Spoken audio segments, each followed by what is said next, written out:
13 years.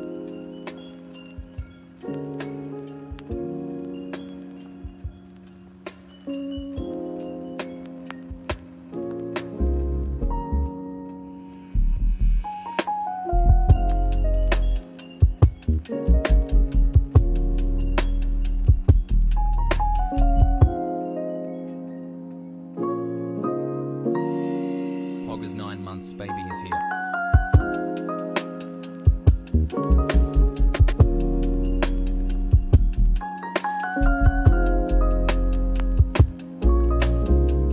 Gaming today Pog too bad IT takes a hashtag AD to get someone to broadcast Sag.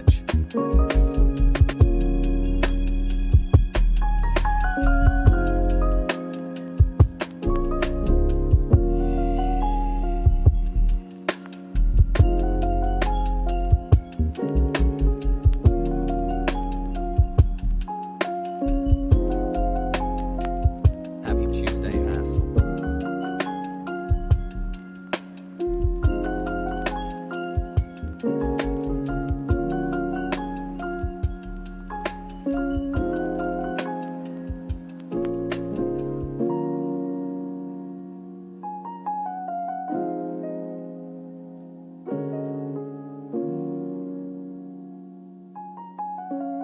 Double digits but still no double infrastructure bills passed as Sag.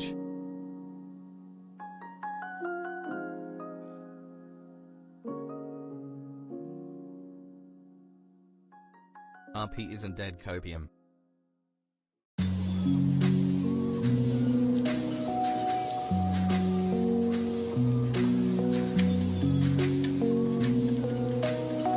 Five friends.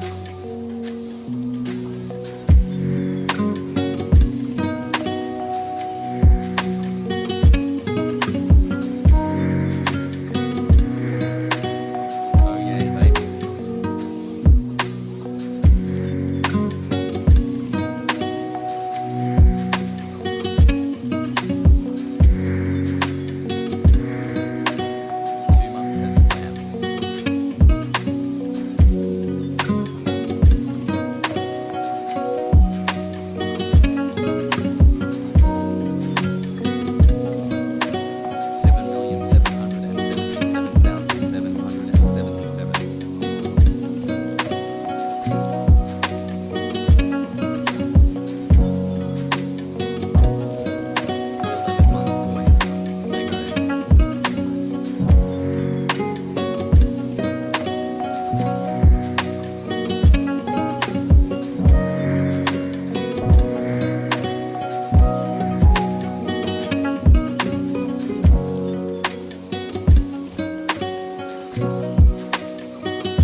I am become sleepy, the go to bed.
Hasan待ちビデオを見ながら解説を一緒にしてよミムなストリームでね何を待ってるのHasan待ち今日は何するの橋のを開けてみなキャンバでおる日ね何を待ってるのHasan待ち前は政治のために来たけど知ったのは苦しいおいライブ中おうなんて大きくてセクシーな男なんだHasan待ちなんて素晴らしいんでしょう見てみようこのイカれた変態野郎Hasan PepeLa. What's going on, everybody? I hope everyone's having a fantastic evening, a fantastic afternoon, a fantastic pre-noon, no matter where you are in the world. I'm Hasan Piker, and this is the HasanAbi broadcast coming to you live from sunny California, Los Angeles, folks. It is 77 degrees here. What a beautiful day in sunny California, Los Angeles. Now, I need to make something be known here because, you know, I do have a lot of adolescent followers, prepubescent followers. Yes, I have a zit on my fucking forehead. Like, it's literally, and it's infected. I've tried to blow, I try to pop it. It's not working. I suspect that there is going to be a lot of third eye, you know, sniper get down type jokes in the chat today. But regardless, I do hope that... Damn, bro, you cut me from a thumbo? What the fuck? Were you waiting? Wait. What were you fucking waiting, dude? You were waiting in the chat? Damn, bro, you cut me from a thumbo? You mad?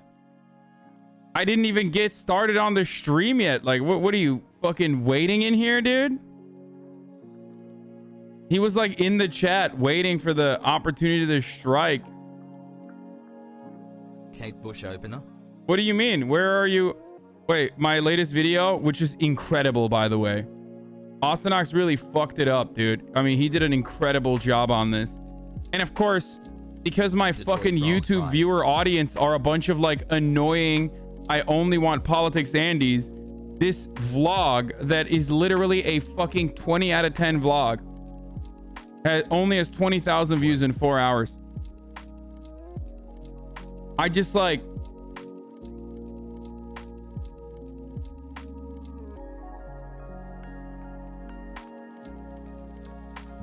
Anyway, I don't know what Ludwig's talking about. Is he even in the oh, he's not in the thumbnail? I love you, chat. Dank huggies for all That's of you crazy. guys, girls, and fellow invites hassle. Oh man, I had no idea. We made it a whole year. I can't believe you got the crop out. Now you know how it feels, dude. Bitch. He's not in the title or the description either. Wait, what? That's crazy. Was he there? Wait, was Ludwig there? Must have not been memorable enough to have been included in there. Your third eye is showing.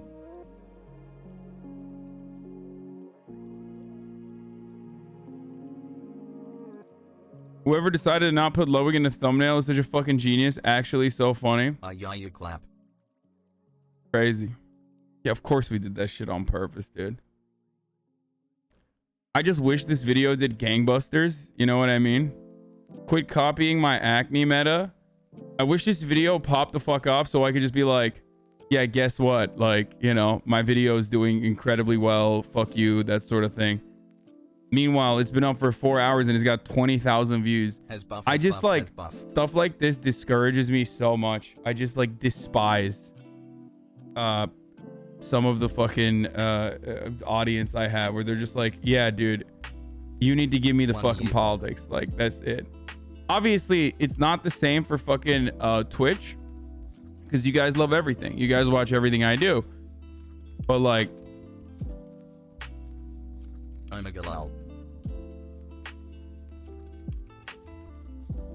it is long. We should have probably cut this more. Who's this guy? 47 minutes is too long for sure.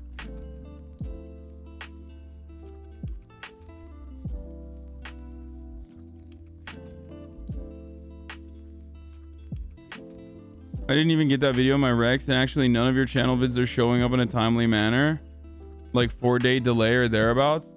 It's all good. I now have a YouTube partner or some shit, I think. Did you watch the new Dave Chappelle? You made it on the cuties thumbnail. People shy. Getting caught on camera.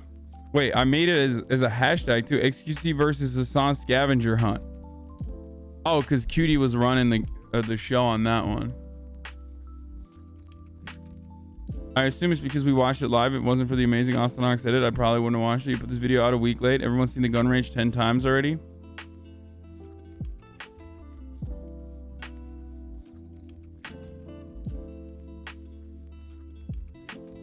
Joe Rogan had an amazing guest on today. Robert Johnson is a black exoneree with a life sentence who was falsely charged with rape and murder at 19, became a lawyer while in prison. Okay, listen. Boys, girls, and MBs, I hope you're having a fantastic one. The intro got a little cucked there, but 1 year thanks for everything, folks, hassle. Today's a beautiful day. Today's a big day, okay? Now, some of you might be unaware. Some of you might be... I've already seen like dissenters in the chat. How's the new place and also so on far? Twitch or also on Twitter, but today the gaming comes back. Now, some of you will say, oh, dude, you're only gaming because they're paying you to game and you're on the front page. Go. And to them, I say, I mean, you're not wrong. Others will say Far Cry 6 is a game that perfectly fits your style. Thank you for the great content and your Always interest. And to them, I say, you are absolutely correct. That is 1000% what is going on. So tonight at 7 p.m. Pacific, I will be gaming. I have a nice little gamer acne already. Like I have a zit on my forehead just to, you know, increase my alertness. 15 months is a long time. Am I a real HasanAbi head? HasanAbi gaming updates. This is my peak. This has 68 followers, dude. Get thee some hydrocolloid patches, Arjan. Gaming is back. The only time you game is when you have a contractual obligation to game by a megacorp. Real gaming is never coming back. I'm literally playing the fucking Cuban Revolution video game. And this fucking dude is still finding a way to complain about it.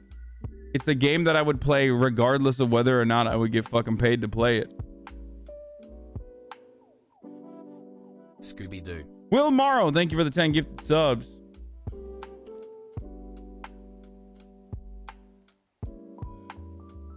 I think this girl has got y'all beat in a Kimbo pistol shooting.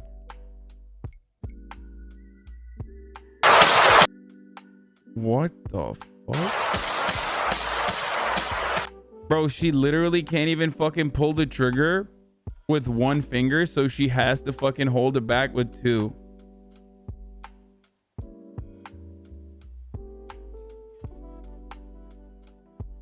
She's literally fucking pulling the trigger with two fingers, dude. Look, do you see that? Hi, Daddy.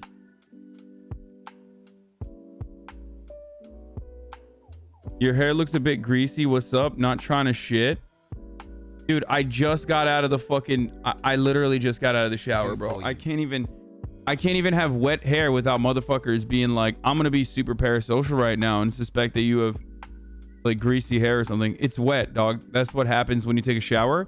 I don't know if you're familiar with that concept or not, but like, it's literally water.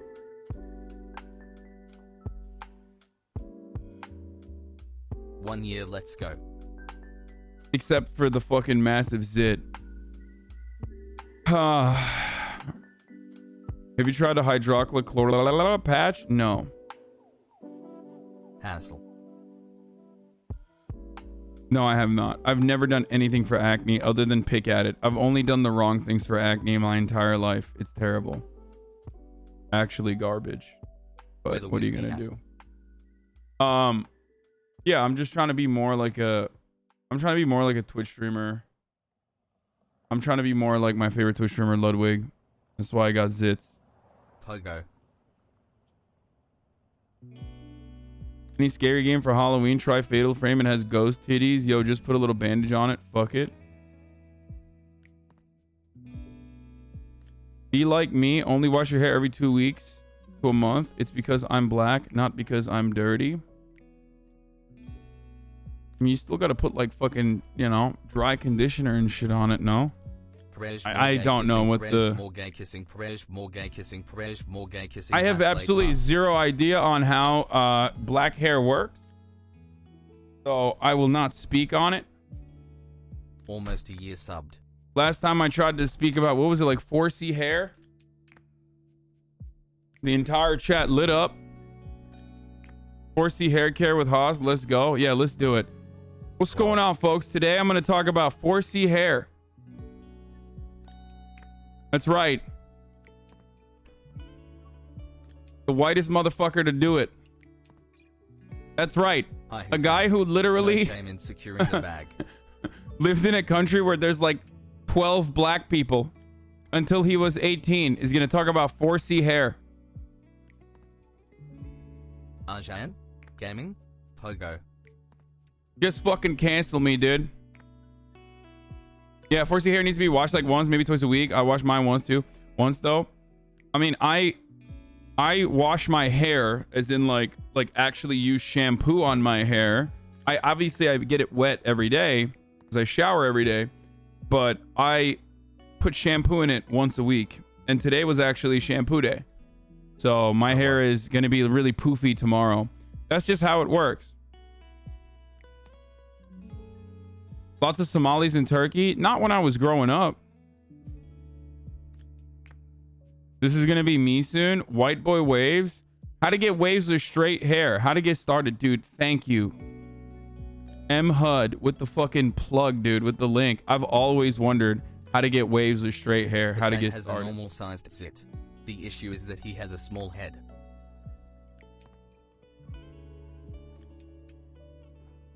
Have you seen the person spending a day in third person view? No.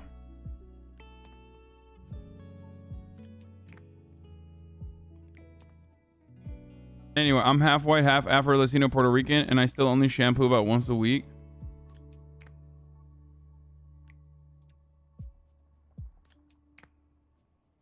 Please tell me you're using a conditioner. No, I do not use a conditioner.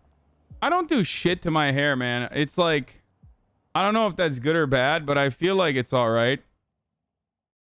Like, I don't really do anything to my hair. Anyway, why the fuck are we talking about? Okay, why are we talking about all this?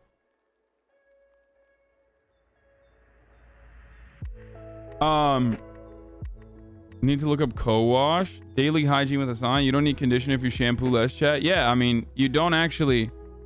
I don't need conditioner. The whole point is like, my hair gets naturally, I wouldn't say greasy. I mean, I guess it's, when I was growing up, I had really dry hair and I would shampoo my hair every fucking day and it was really frizzy and it was really fucking dry and I never understood why until like I forgot to fucking shampoo my hair for like a couple days. And then I realized like, oh, it's fucking naturally, like it sits better and it's like naturally, it's like everyone's hair naturally has a little bit of oil in it, right? Like, but I already have like super dry hair. So not shower or not, it's not that I wasn't showering, but like not shampooing it made me realize like, oh fuck, I have like much better hair, like much healthier hair when I don't actually shampoo it every day. So that's when I accidentally recognized that and now I don't do it. And now I don't even need to fucking use conditioner. Showering is anti-revolutionary behavior, comrade.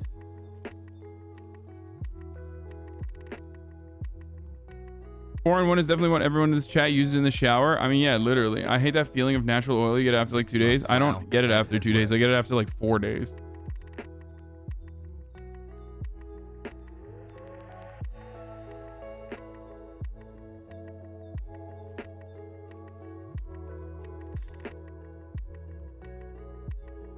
Just saw the Jesse Lee Peterson vid. Why do you do unfair interviews? Seems pointless. Memes.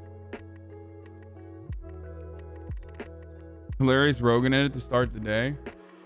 There's a lot of news to cover today, folks.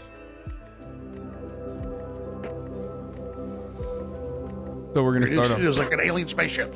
Like aliens figured this out or something. But hold please. But hold please. You're drunk. Yeah. Joe, what I want to do is talk to you right now. I want to just say, I love you. Hasan being has woke, Look. has woke, has woke. Look. I need you. Let me break down. Are you okay? Enlightened one. Wait, that says it. My bad. Let me just tell you. Oh Jesus. I'm biologically a girl. No, is that true? Yep. Come on. Yep. Well, how do we know? Joe, I swear to God. I've seen like many different versions of this at this point. I've seen so many versions of this. I want to have sex with you. I think you should settle down. There's nothing I want to do more than that. Let's not go down that road. So sexy. 7 months of brain rot. This is when it gets good. That seems crazy. I want to give you the big enchilada. My big enchilada. Don't give me one of those. You keep that shit away from me, motherfucker. No. Let's go right now. No. I'll get on my knees right now. Stop, you blew me. I'm really good at it. He's great. Oh my God. What's the goal? Gay orgy. This is my version of a Make-A-Wish kid going to Disney World. I mean, it's a big gay hookup deal. Oh Jesus Christ. No, I can't. Let's go. Just have some. No, I can't. I can't. B Okay. fucking S. Okay, hold on. Settle down. All right. Okay. Now I'm pissed. I cannot. Give up your body, or I will kill everybody. You're going up against forces that are way too powerful. You don't even know what you're knocking on here. Joe. Uh-oh. I'm true Illuminati. If you go against Bro, he might be like a little Illuminati. He's like related to some fucking CIA people, dude. Alex Jones is a sussy little baka, folks. I'm just saying. It's like a random side note, but it's true. go against these people, you find you're dead. This is why you get banned. Tim Dillon is fat, Ludwig? Oh no, that's so true, dude. That's actually fucking true and brutal. Oh my god. I don't know who that's more brutal to though. From the internet. Shut up, I'll kill you. There's a lot of issues. Shut up, this is a very important ritual. Joe, I'm gonna tear you up. You're gonna get hammered. 14 months of being gone over. I'm in charge, bend over. I'm getting hammered. Yeah! Well, you could be molested by worse people. I wash my hair every day.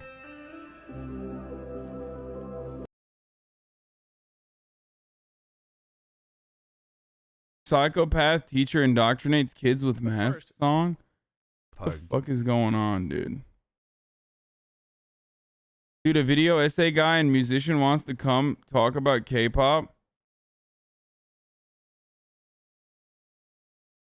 Oh, Hey, it's Hussein. the oh my Sort of god, just leave dude. me Oh to no, debate. I'm Why like do you I've go done on it. interviews that I've done literally it, edit dude. out your points? So I've fuck with officially them. done it, folks.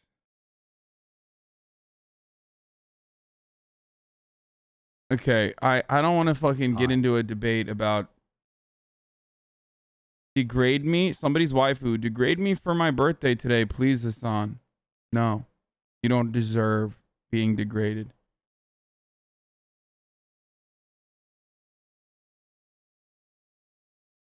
Was that good? Was that degrading? I don't even want to degrade you. Fellow Rican. No. I'm live and we're talking about all the news from Facebook investigation of French pedophiles and Christian Sinema and the infrastructure bill. Get in now. You don't want to miss this. www. Oh, you guys are going to get a gift later tonight too. Happy They're one year like, dad has they're going to be time. I've been gifting. homeless Which the gift entire is time going to and be severely gifting depressed, but watching fucking your dumbass yell at Xbox. grenades all day makes me feel like, hey, maybe I you're have not front as bad as page. my brain says I am. Like, Pipopog. this I is hope like, you're doing okay, dad gaming is hassle. back in a fucking big way, Using boys. 3-1 Gaming is minus so one is a back crime against your and in brain. such a big way that it like, it might hurt your feelings. Like, it's going to be abrasive. It's going to be in your face.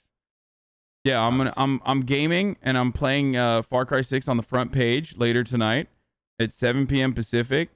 And there's going to be like gifts and shit that Twitch staff are going to be in the chat gifting people Pog. stuff.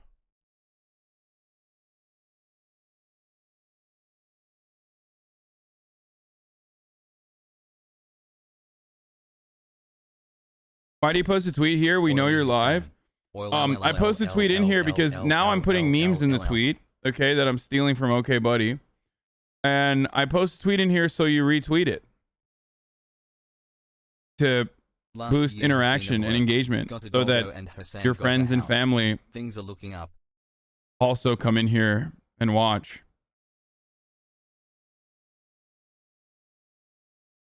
I got a job interview today. Wish me luck, everyone. You should get this your PS5 since you refuse to use it. Dude, I cannot wait. But will they be gifting black people asking for a friend? No, they will not be specifically singling out black people to gift. Needing Nice to bathroom. use shampoo every day is literally an advertising meme. Shampoo was primarily needed before widespread water softening, but once that was less of an issue, they just started pushing it as a thing you need every day, which strips your natural oil. Spubby.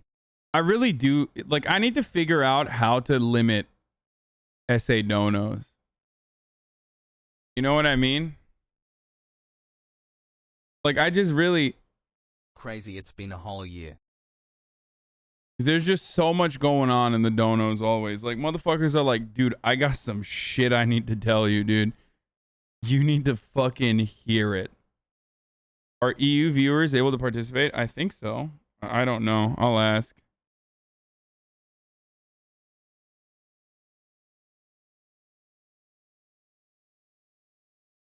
Nine-month woo. Oh, fuck. By the way, I totally started the stream without doing a test. So we're going to do it live, boys.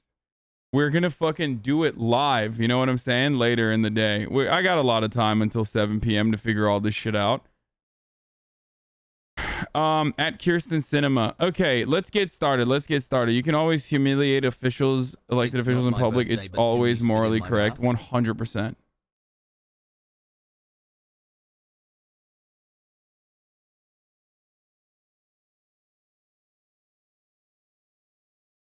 Okay, I have the PC code. I just fucking, oh Jesus Christ.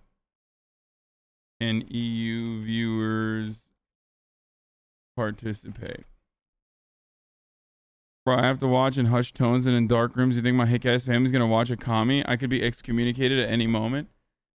Wait, what do you mean? What do you mean, dude? 13 months, Pogu. You're really gonna tell me that like your family doesn't want a fucking U.S. Navy veteran preaching you the truths about America and whatnot?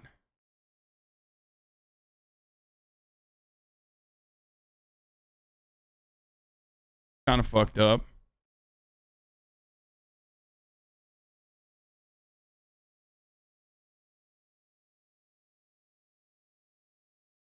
Did you see the Project Veritas shit about Pfizer? Antibodies are stronger than the vaccine. Pfizer is an evil corporation. Pfizer is run on COVID money now. Pfizer employees can't say this publicly, but don't take my word for it. Take 3 Pfizer scientists. Dude, everything that Project Veritas does, first of all, why am I giving clout to like unironic fucking misinformation merchants? Okay.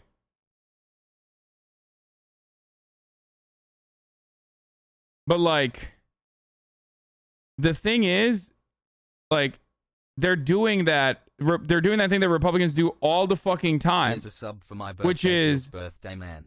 Talking about something that is like normal and making it seem as though it's like a secret, because most people don't know that. So they're just putting a like, ooh, it's a scary spin on it. It's not like directly lying, even though they certainly lie a lot. But this is a classic case of that, where it's like, first of all, antibodies are stronger than the vaccine. One, that's inconclusive. And 2, the problem is you might not actually fucking get the antibodies from natural immunity. There's like a 30% chance. 7 months. Pfizer is an evil corporation. True, 100%. Pfizer is run on COVID money now.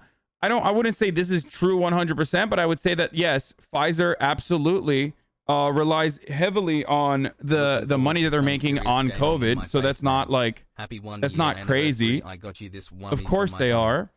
Pfizer employees can't say this publicly. I'm not even surprised that that's a real thing. It's like employees have NDAs. On your job interview. But don't take my word for it. Take 3 Pfizer scientists. Like, yeah, that's like,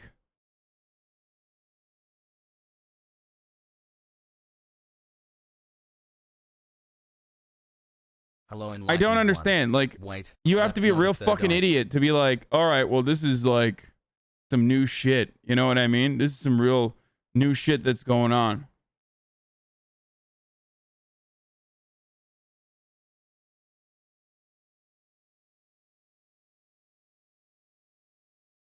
Do you know how long Far Cry stream is? I got a schedule, man, from 7 to 9 p.m.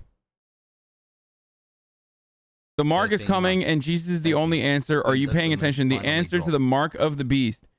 Yo, I would rather have like, I would rather click on like 1,000 IP grabbers than click on whatever the fuck this thing is, okay? That's just not happening, boys. I'm gonna keep it 100 with you. That is so suspicious. That's so suspect. Did someone say stolen valor? Oh, I didn't get to this story yesterday. You have great fits, man. But it's pretty funny. Democrat Tammy Duckworth hasn't paid property tax on her Illinois home since 2015, report says. I have no Fox idea News how flash headlines. The U.S. senator's income is too high to justify her tax break, even though she gets it for being a disabled military veteran. Watching Hasan is unfortunately the highlight of my life at the moment. Bro, that's like actually the most insane investigative reporting I've ever seen. First of all, bro, you get your fucking shit blown off, you get benefits. Okay, that's how it works. Like, they're literally mad that there's a policy that allows people like Tammy Duckworth to not pay fucking not pay property tax if your shit's blown off. Like it's wild. Won't talk about taxing rich people Yeah, we won't talk about the taxes rich people dodge, but this disabled veteran. I mean, that's like some shit 9 that like months, I would motherfuckers. say. You know what I mean? Just to be mean, I'd be like, it's kind of wild that Fox News took this approach that I would take to be like, yeah, fuck that person. Oh, that's really fucking insane, dude. That's truly nuts.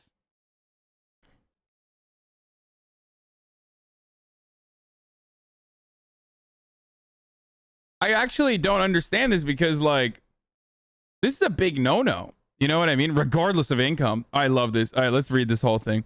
U.S. Senator Tammy Duckworth, a disabled U.S. military veteran, has been criticized by a Chicago newspaper for getting a tax break that has allowed her to avoid paying property tax on her Cook County, Illinois home since 2015.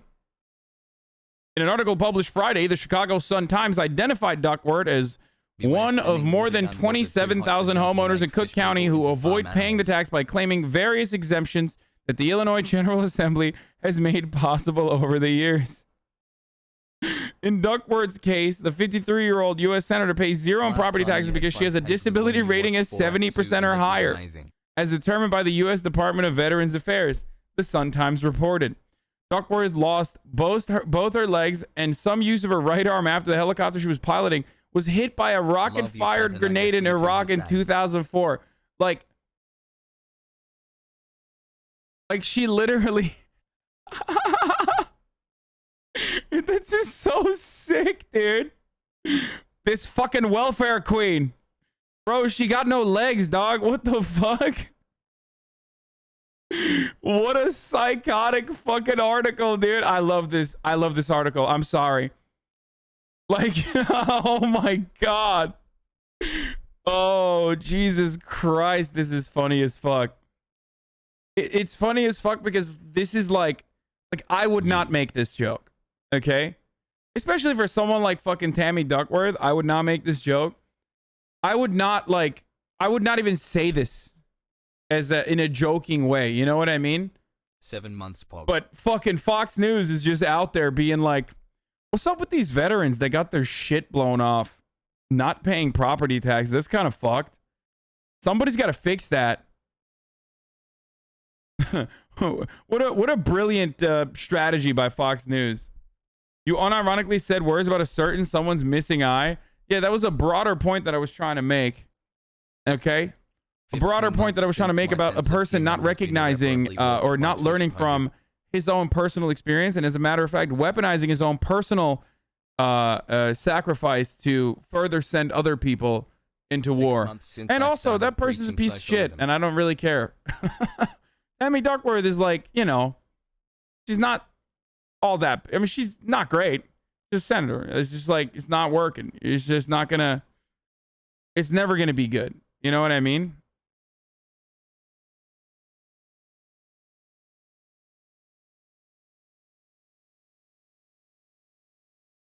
Jesus, 20 months. I love you so much, guys.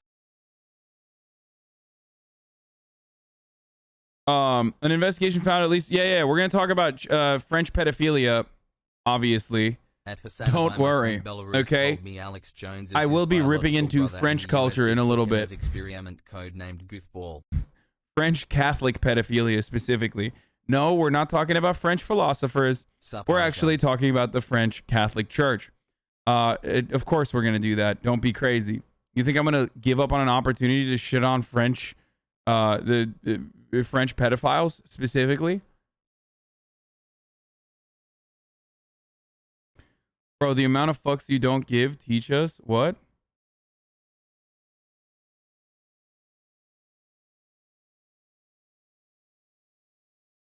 Five months hassle. Anyway, where was I?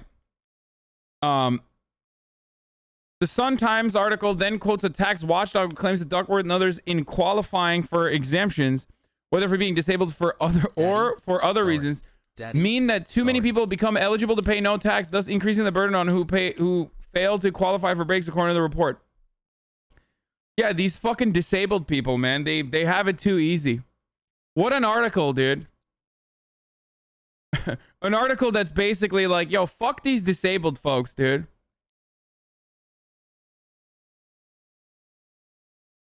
I'm always thinking to myself, you know who have it too easy in American society? Disabled people. Yo, that's crazy, dude.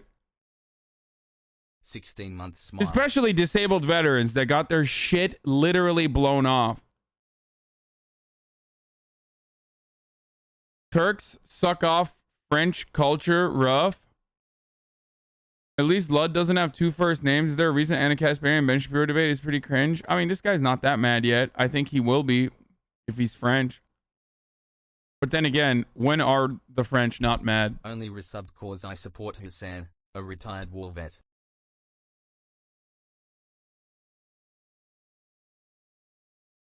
Yeah, it's just like... Hey chat, you are looking extra cute today, PepeLa. What is this? Heads up, this is what's gonna happen to you if you pull up on me. 1, 2, 3, 4. Oh, you're a veteran? Better lib? Yo, Steven Seagal really let himself go, dude. That's crazy.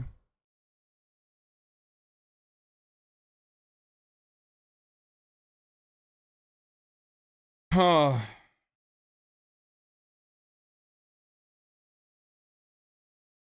Actually looking slimmer. Can I quote you with no context for my yearbook quote? What are you going to say? America deserved 9/11? I wouldn't suggest that. Stolen joke from chat. Nice. You think you're the first person that came out with the Steven Seagal loves to do Aikido jokes? Me and the boys busting the bathrooms to harass Kirsten Sinema.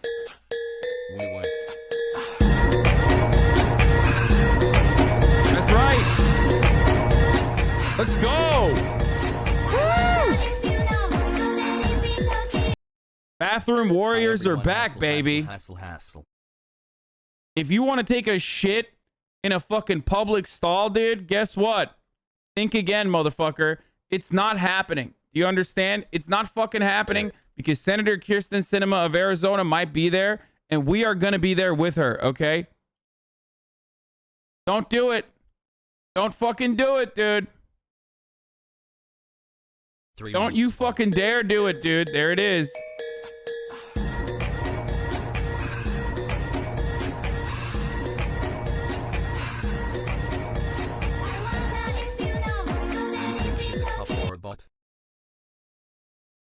What about me pooping normally in the next stall? Just don't come out.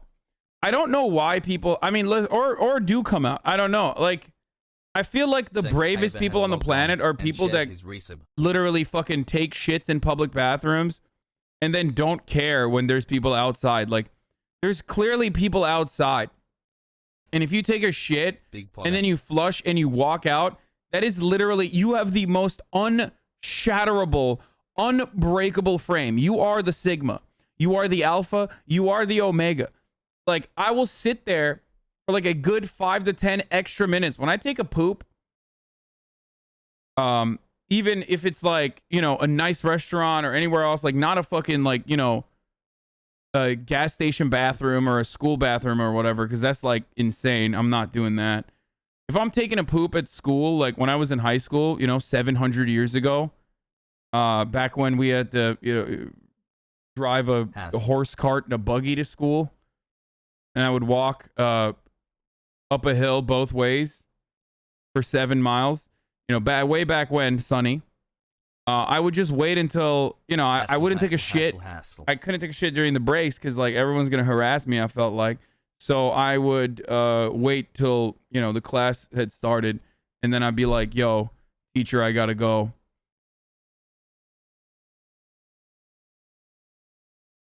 I'm the chat that walks out so people think I'm taking a shit rather than clocking me as a trans guy. It's either shit in a public bathroom or shit my pants, and no way I'm gonna shit myself. Yeah, of course not.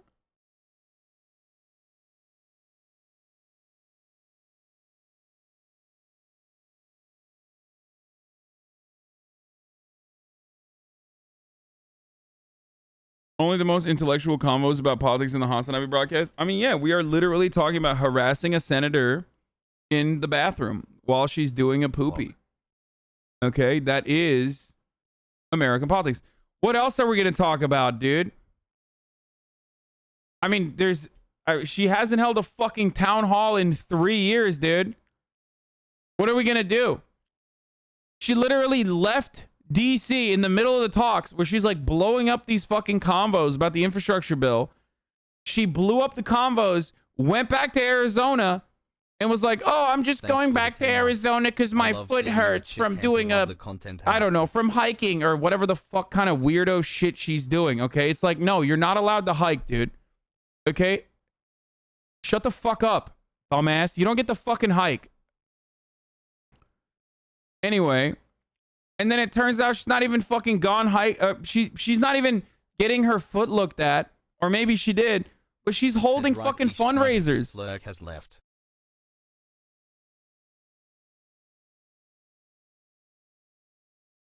Talk to young Republicans in AZ though. I despise her so much. And I've talked about this already. Like, she is obviously just acting as a bottleneck, as a stopgap measure for fucking you know, the rest of the cowards, the rest of the moderates, i.e. conservative Democrats. Right? Like, that's what she's doing. She's just standing loudly and proudly because she loves the abuse. Sussy backer. But there's plenty others that are out there that would also hate it, but like they can withstand the pressure that she can withstand. You know what I mean? And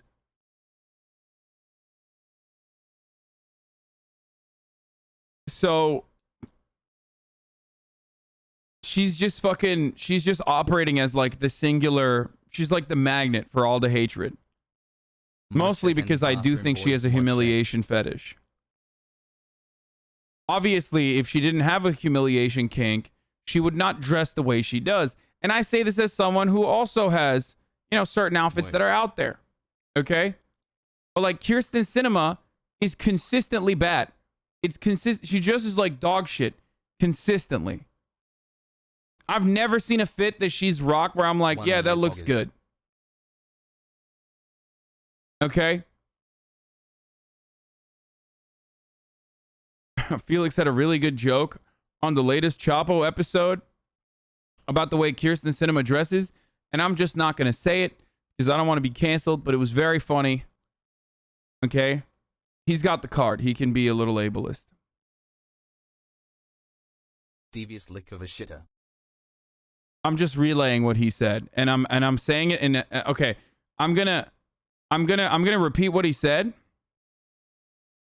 but I'm scolding him. Okay, are you ready? Random question. Felix Biederman of Chapo Trap House on the latest episode of Chapo Trap House podcast said Kyrsten Sinema dresses like, you know, a victim of a car accident. Molding. Who now everyone is proud of for being able to dress herself. They just like kind of let her do her own thing. Now, I personally think that that's terrible. I can't believe he said that. Let's go boogaloo Hasan. You know, once again,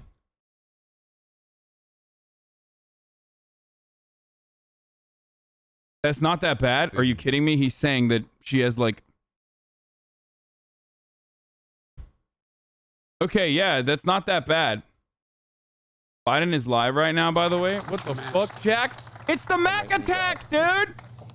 Hello, Michigan. Let's go, dude. Oh my God, he's looking so hot. That's so specific. He's saying she's not all there, chat, like the way she dresses. Big 5 month has flex. Like someone who, you know, lost a lot of mental faculties, but everyone in her family is proud of her for being able to dress herself. She's saying she dresses like someone with brain damage. Serious training goes into being a union worker. I really mean it. You're the best in the world. I was kidding. Someone said to me earlier that I said I'm a union president. I'm a president of sports unions, not labor unions. And someone pointed out to me that I allegedly have used the word union as president more than the last 7 presidents combined. You built the country. No, not a joke. You built the country. Not And a it's joke. great to be here with several excellent members of Congress. This is the Mac attack, dude. Lisa Slotkin. The return of the Mac. You don't want to screw around with her. She's an intelligence officer as well, so she's forgotten more than most of you know. But thanks for riding out with me, and thanks for the advice you've given me, and I mean that sincerely. And how we're going to make sure that everything we do here is paid for. Paid for. Not a single penny raised in taxes of anybody making under 400 grand. And Debbie, you're the best in the world. You and John have been so friends of mine for so long. You've stepped in and taken over in a way that I think has had to be both emotionally difficult, but you've done an incredible job. And I consider you one of my great friends. Thank you. And Dan, you're okay, Dan. You ain't quite like the woman sitting next to you. But all kidding aside, Dan, you've done a great deal. I mean, I really mean it. You're always there for everything that's important to your constituents, and you understand what I'm going to talk about a little bit later. The way we built this country is from the bottom up and the middle out, not from the top down, and you get it. And Andy, as my dad would say, you got good blood, kid. Thank you for what you're doing. Thank you for stepping in. And thank you for the great job you do. 15 months Michigan, I also have, it's also fortunate to have an outstanding United States senators who are doing what they're supposed to do. They're in Washington because the Senate's in. Debbie and Gary are in Washington now, and to cast some really important votes to keep things moving. And of course, it's great to be here with my friend. We've become friends, an outstanding governor, one of the best governors in the United States of America, and her lieutenant governor who covers her in every way, both in terms of physically and mentally and every other way. And thank you for all you did to help me get elected. I really mean it. Thank you, thank you, thank you. Look, I know there's a lot of noise in Washington, there always is, but it seems to me a little more than usual now. A whole lot of hyperbole, a lot of heat, and I'm here today to try to set some things straight if I can. Set it I straight. want to talk about what's fundamentally at stake for our country. I want him to be now, like, at this moment. here's the I know cinema. it's an overused phrase, but I've been using it a lot. We're at an inflection point. I'm no longer allowing Anywhere women from to be 40 in to 80 Congress, years in Jack. America, there's an inflection point. We have to choose what direction we're going to go, what we're going to do, not Democrat. And it's all your fault. No more women senators, Jack. For a long time, America set the pace across the entire globe. For the better part of the 20th century, we led the world by a significant margin in investments in ourselves, in our people, in our country. We invested in our infrastructure, in our roads, highways, bridges, ports, airports, and the arteries of the nation that allow commerce to function smoothly and swiftly and allow us to generate significant income. We've invested in our people and opportunity. We're among the first to provide access, for example, to free education. It's the reason why in the 20th century we began to take off. It was back in the late 1890s. We decided among the first countries that we were going to be the first nation that every single American, regardless of their background, no, it wasn't at the time, regardless of their background, but based on income, would have free 12 years of education. We invested to win the space race. Bro, there's always some horny motherfucker, dude. Someone literally in the chat just said, yo, she kind of looks good, though.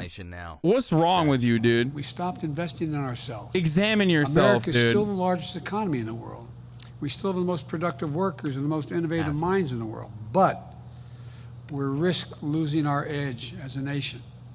Our infrastructure used to be the best in the world. Down fucking Literally, not cataclysmic, figuratively. dude. Abysmal. Today, according to the World Economic Forum, we rank 13th. Our infrastructure, 12 nations have a better infrastructure than we do, which means they can move product. They can do so many things better than we can do it. We're among the first in the world to guarantee access to universal education.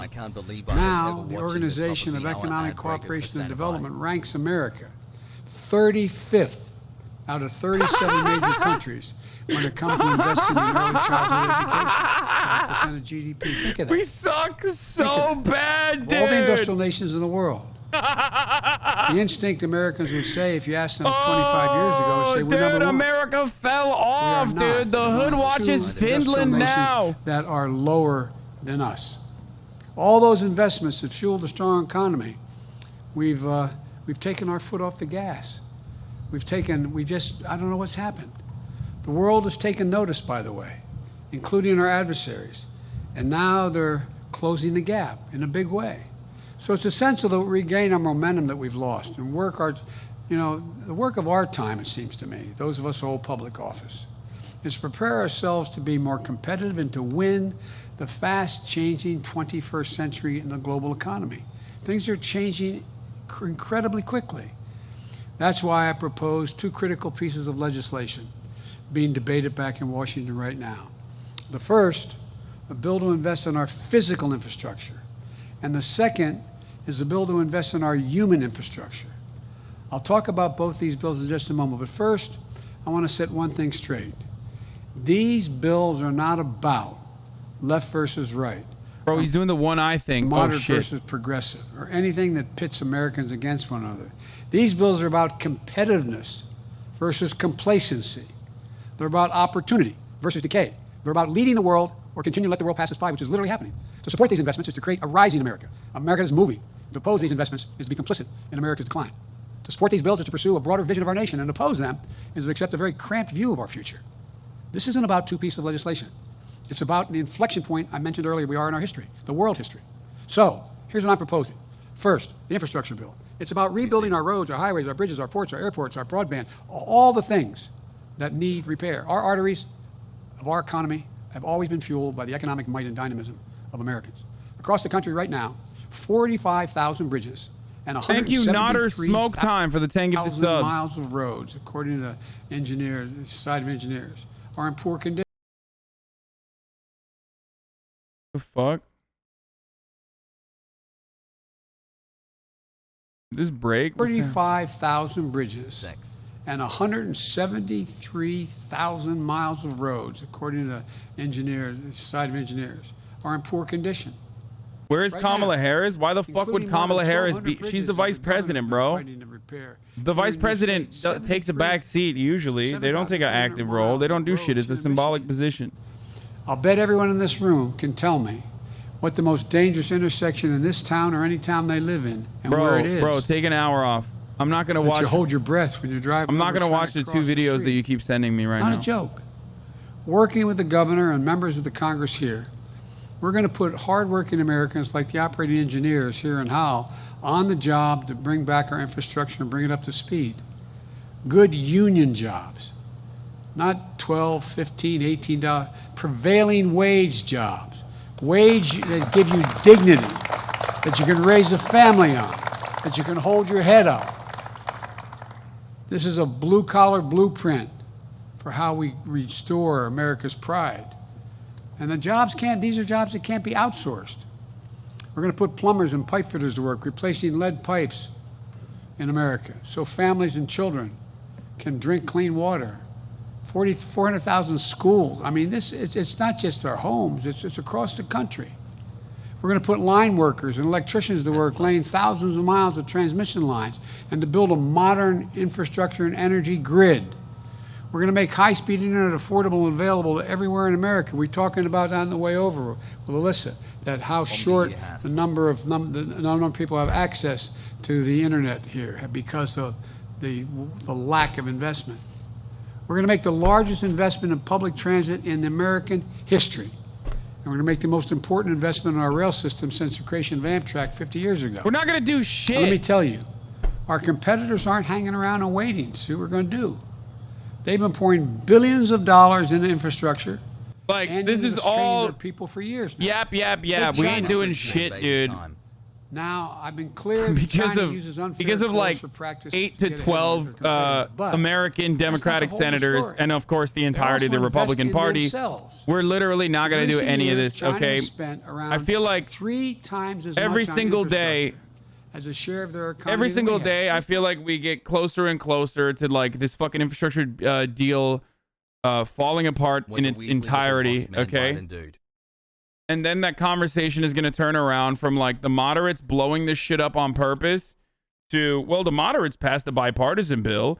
The Democratic progressives were not able to pass a bipartisan bill. So like they're the actual responsible ones. Meanwhile, like, you know, it's 100% like a handful of fucking shitter senators that are going to destroy the Biden agenda as they are doing right now. we got like back in the day when Obama had the supermajority. Okay, back in the day when Obama had the supermajority, we had Joe Lieberman.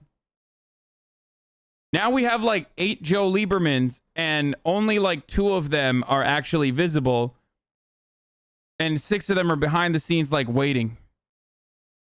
Fog. So I really do think that the Democratic Party's infrastructure spending package is going down the pooper. And I also think that like that will absolutely fucking obliterate the chances that Democrats have in the midterm elections. Much love from a sad Canadian Green Party supporter, less than 3. Yes, Lieberman is the reason we don't have the public option. $1 billion in charging capacity Am now. I as cute in person as I am on country. Insta? Cuter. Back in May, I had the chance to tour Ford's new state-of-the-art facility in Dearborn. Miskiff has gotten really fucking hot, dude. I kind of don't like that. I got to drive that. He's like jacked as fuck. He's quick. this entire weekend he was like driving around in a fucking McLaren, dude. I don't know what's going on, dude. He's literally like in the Middle East. He's insanely jacked. Like he's got a fucking divorce body. It's fucked up.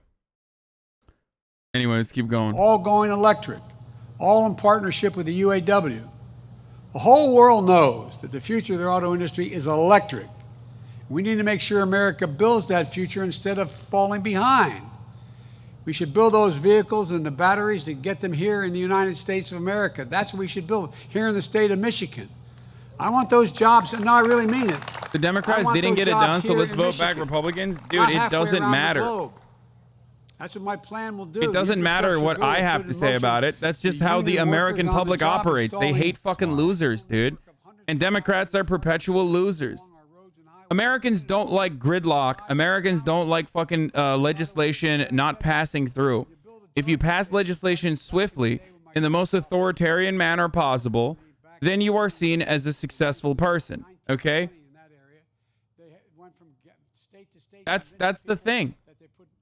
Americans fucking hate gridlock, and yet they still have, this idiotic notion of like being an independent voter who votes for like a Democratic president, but then like a Republican Congress, for example, to keep them in check. But then they get upset when nothing gets done because we're a bunch of fucking idiotic baboons. Okay, we're a bunch of fucking hogs. We're an entire nation of hogs.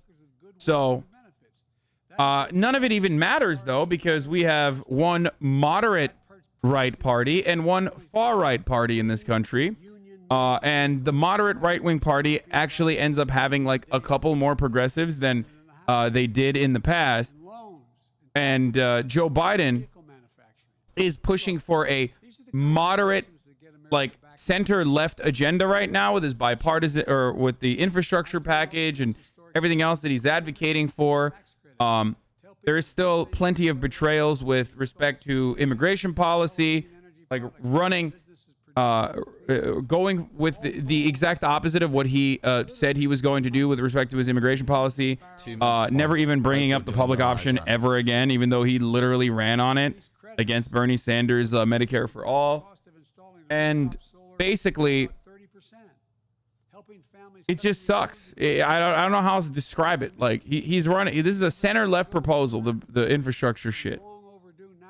Every single part of that infrastructure package that unfortunately needs to pass through a budget reconciliation because Republicans don't give a fuck and they will not vote for things that are good for the American people, no matter how much no matter how much their constituents want it or need it. And you have a couple senators who literally are just there to blow up the entire process like a bunch of goddamn terrorists.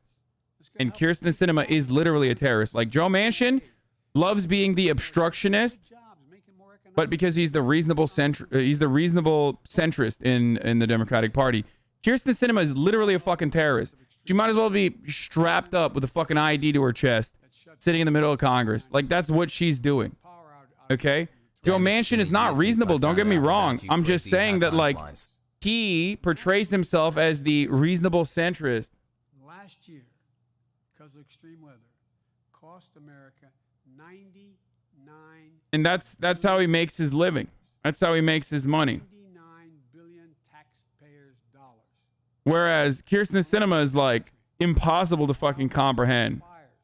You know, more is burned down in the Northwest than the entire state of New Jersey. That's how much we've lost. You see what's happened with the droughts that are out there. You see reservoirs that are down 30, 40, 50 feet. You're worried about the cooling down. You're worried about whether you're going to have what the Colorado River is going to do. This is a big deal. This is gigantic. And we're not going to ease up. We're not going to ease up in any of this. We have to invest in resilience. Resilience. You saw Texas, their entire power grid went down because they had no resilience. The ability to build back and build things stronger. Why a lot of those fires in the far west? 21 years. Because guess what? It's a hell of a lot safer to have those wires underground, not being knocked down by high winds and tornadoes and the like, causing fires. Look, we haven't passed a major I don't get it. bill for decades in this country. Have you thought about how expensive that'll be, though? I don't know, man. The bottom line for our utilities, If we get this done, we're going to breathe they will new be life into our impacted dramatically, so and our we're probably workers, not and going to we're do gonna that. breathe cleaner air. Economists left, right, and center agree. Early this year, Wall Street, not some liberal think tank, Wall Street and a Wall Street outfit called Moody's projected that the investments in these bills could help our economy create an additional 2 million jobs per year, every year, 2 million per year. That's going to be transformative. And here's the deal. The jobs in my plan are people who too often felt left behind and were left behind, left out. 90% of the jobs in this bill, these bills, in my infrastructure plan, don't require a 4-year college degree. We need to get this done. But it isn't enough just to invest in our physical infrastructure. We're going to lead the world like we used to. If we're going to do that, we have to also invest in our people, like you do right here in training, this training facility. That's why my second bill, the Build Back Better plan, that's what it does. Take education, for example. When America said everyone is entitled to 12 years of free public education, universal, a century ago, it gave us the best educated, best prepared workforce in the world. That was one of the reasons why America began to grow so rapidly. It's a big part of why we led the world the bulk of the 20th century. But guess what? If we're going to put together a committee today, like they did in 1898, I think it was, and we were going to invent a public education system, is there any chance we'd say that we thought 12 years was enough in the 21st century? Just 12 years? I don't think so. Study after study shows that the earlier our children begin to learn in school, not daycare, the better for themselves, for their families, no matter what the background they come from, no matter what their background. Recent university studies point out that they're increased by 56% the chance for them to get all the way through 12 years of school without getting in trouble. It's a gigantic deal. It doesn't matter whether mom or dad know how to read or write, or the home is a home that is challenging. But right now, we're lagging behind, while other countries are investing in their children. Today, only about half of 3- and 4-year-olds in America are enrolled in early childhood education. In Germany, France, the United Kingdom, Latvia, that number is more than 90%. 90% of their 3- and 4-year-olds. We're falling further and further behind the curve. It's not just early education. My man said Latvia in the funniest way possible. Like, he's like, fucking Latvia. I mean, it's true. Literally true. Who have obtained a post-high school degree. Anything after high school. We're at the bottom of the heap. I'll bet if that was on a quiz, you're on one of these quiz shows. We're at number 35 in education. 2 or 3 or 4. On a list of 37 OECD nations, dude.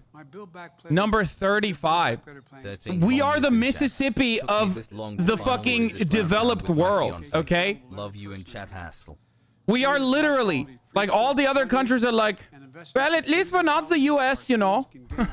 Very good. To carve out a place for themselves in the 21st century economy. You know what I mean? And That's increased Pell Grants. They're grants for kids making families less than 50 grand, helping their folks, I'm tweeting that. helping them get through community college or a historically backed colleges in order to be able to get a shot, so they can live, they can eat while they're going to school. 1 year Pokemon. And we'll invest in historic black colleges and universities, which are an essential asset to help to support and to make sure that young people of every background and circumstance have a shot at good paying jobs. Look, this bill also invests in our workforce by providing so much needed breathing room for working families. After all, how can we compete in the world if millions of American parents, especially moms, can't join the workforce because they can't afford the cost of child care or elder care and have to stay home? For example, here in Michigan, the average two-parent family spends $10,400 on child care costs for just one child each year. 30 years ago, the United States ranked sixth among advanced economies in the share of women in the workforce. You know where we are today? 23. 22 countries have a higher percentage of their women in the workforce making a competitive wage than the United States. While our competitors are investing in the care economy, we're standing still. And the fact is, millions of American parents are feeling the squeeze, having a hard time doing their job, earning a paycheck while taking care of their children or aging parents, and at the same time in this sandwich generation. My Build Back Better plan is going to change that. It's going to cut the cost of child care for most Michigan families by more than half. It's going to extend historic middle-class tax cut to the child care tax credit, which we passed in my American Rescue Plan. Now, most people don't know. If you walk to the average informed person, doctor, lawyer, or whatever, and said child care tax credit. It's worthwhile to point out that we suck, but I wish we could frame these conversations as something that's beneficial to every American rather than a competition we're losing to other countries and our adversaries. Dude, at this point, I don't give a fuck, okay? Whatever fucking motivates the hogs to, like, actually get excited to big fucking... You know what they say about big arms? Makes your head look smaller. And so therefore harder to hit. We'll see what Hasan thinks about that one. But what the fuck is that, dude? What is happening? Why are CSGO casters making fun of me, dude? You know what it does is now, and it's in place. And as I was saying, dude, I at this point, like, I just want fucking, I want, like, bridges not to collapse. You know what I mean? I want bridges not to fucking collapse, dude.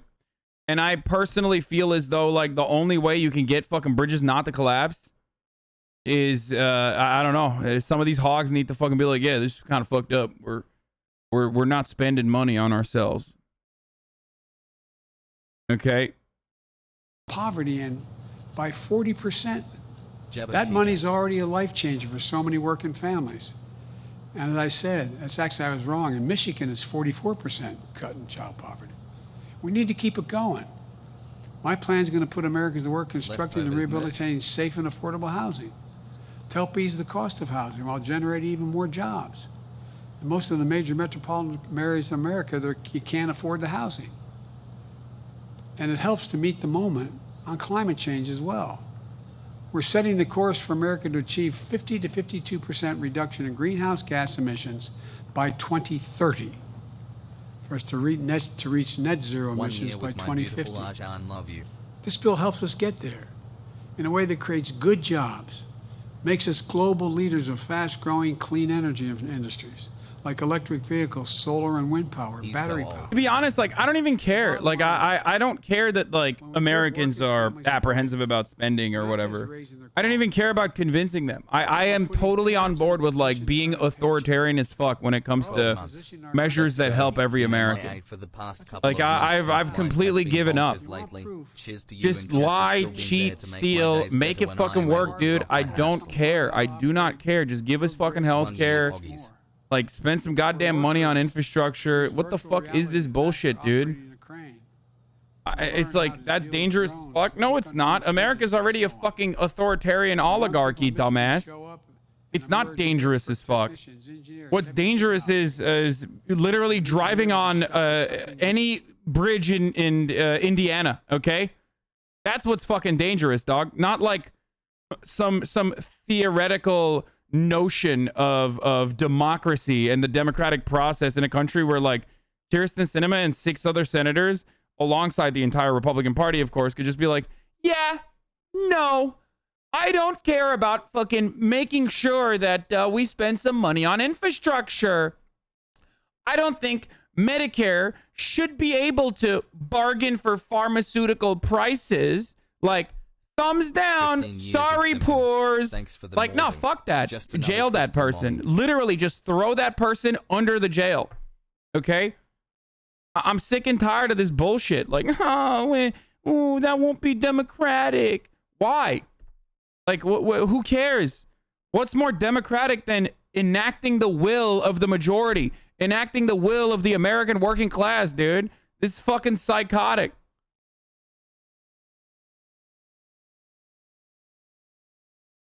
It's insane to think that like we actually have this democratic process that we need to defend. Meanwhile, there is no democratic process. It doesn't matter. It's time to enact the tyranny of the majority. I'm sick and tired of this bullshit, dude. What the fuck is this nonsensical idea that like we need the electoral college because otherwise it'll be tyranny of majority? You mean democracy, motherfucker. That's what you mean, okay? Not like 55 to 60% of people support the budget. Yeah, like literally, that's what's going on. And people are very stupid. You can fucking easily convince them to vote against their best interests. That's how we have, because we have a two-party system, and technically, no matter who you're fucking voting for, you're kind of voting for. You're kind of voting against your best interest regardless, because there's like literally no other option. But at least like, you know, one party claims to care. But I'm just like, I'm sick and tired of playing this fucking dog and pony show, this dance, this song and dance all the goddamn time, where we're just like, I don't know. What about the democratic process? Like, yeah, dude, the democratic process where an unelected, appointed official like the fucking Senate parliamentarian that has historically been removed from their position numerous times when they refuse to enact the agenda of the party that put him in power, can turn around and be like, sorry, $15 minimum wage is not actually impacting the budget, so we can't have it on a fucking budget reconciliation. Well, that's bullshit. That's fucking bull. How is that democratic? Yeah, democracy is when you have 9 sick fucks, okay? 9 geriatric perverts that, you know, do God knows whatever the fuck behind closed doors, get together and decide like, yeah, women in the state of Texas can't get abortions. Fuck it. Who cares? We're like literally not going to adjudicate on this thing. It's like too difficult for us. Democracy is when Kyrsten Sinema singularly could just be like, I'm going to tank this bill. I don't care. And I will literally not even give you a reason.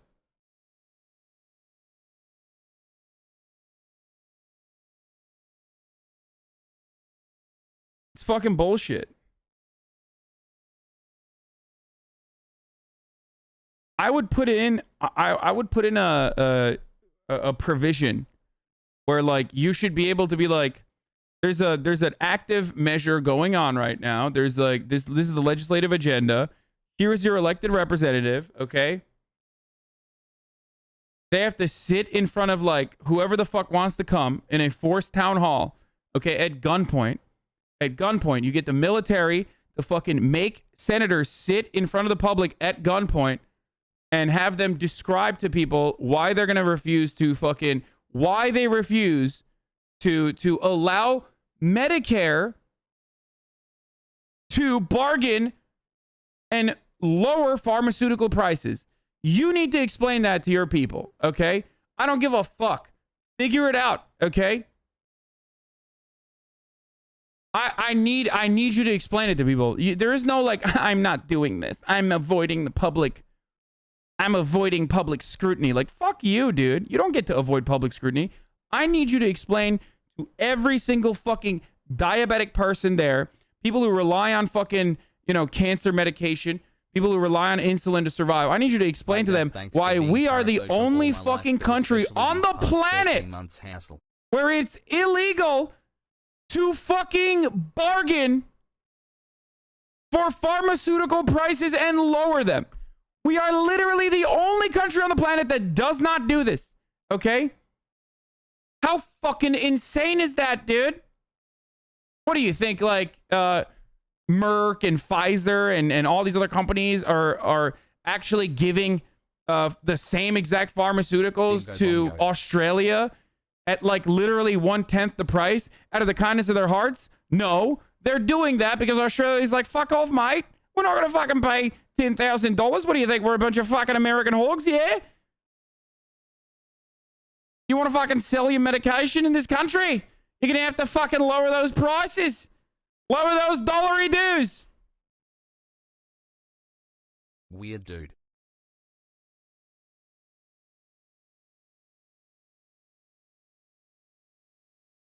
And clearly, you can still make money doing that.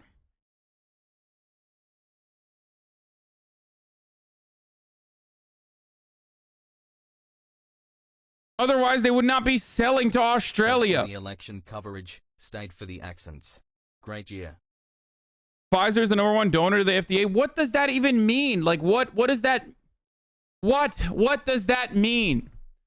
How are they donating to the FDA? Explain that to me. You dumb fuck. I'm literally talking about corruption, lobbying, and how big pharma is dog shit. And you literally turn a reasonable criticism against Pfizer to like some fucking weirdo, idiotic conspiracy.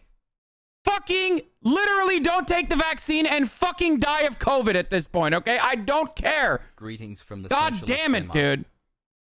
I'm talking about adult shit. Not whatever kind of baby shit you learned on fucking Facebook. God damn it, dude.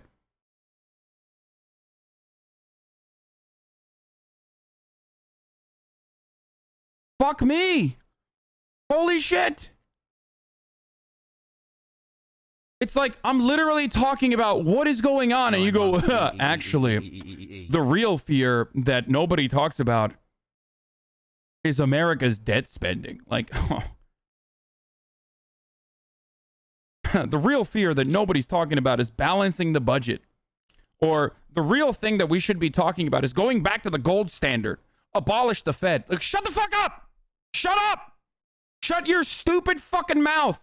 You're just repeating what your dad told you. I love you. And achieve when we do it together. I know we can do this. I'm positive we can. I've never been more optimistic about this country than I am right now. We're going to restore faith, pride, and dignity, the future of this country.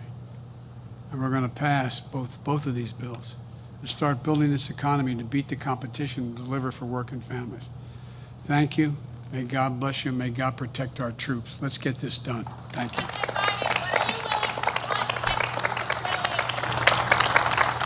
Thank you.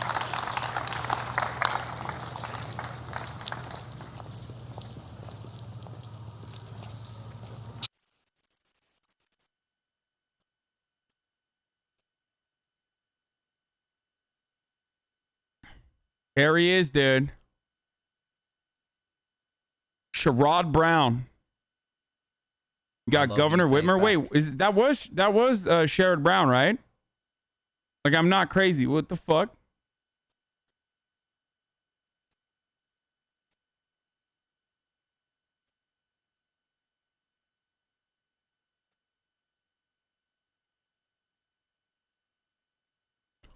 I love saying Sherrod Brown. It's not his name is not read like that, but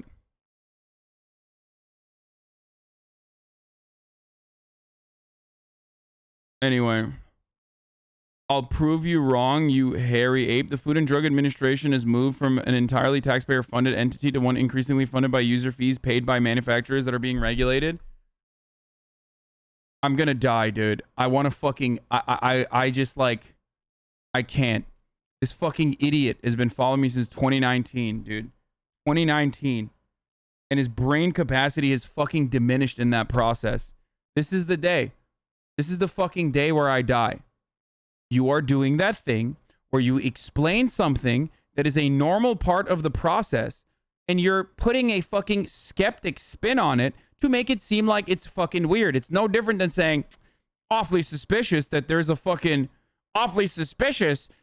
were bats in the Virology Institute at Wuhan. It's like, what, you think you did something there, dumbass? Bats have incredibly complex metabolic systems, which is precisely why they're huge carriers for disease.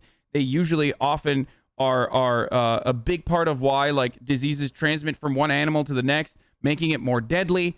That's the reason why a lot of people look to study bats all the fucking time, okay? And of course, a Virology Institute is going to be studying that. But now you're just like, yeah, actually, it's kind of sussy, right? It's like, no, you're sussy on that because you're a fucking idiot and you didn't think about it beyond what it actually is. That's it. That's the reason why it's sussy. Wow, I can't believe the FDA is funded by user fees. A big part of why R&D and drugs are so expensive is because literally the fucking testing part of the process, right? Isn't that what fucking Republicans talk about all the time?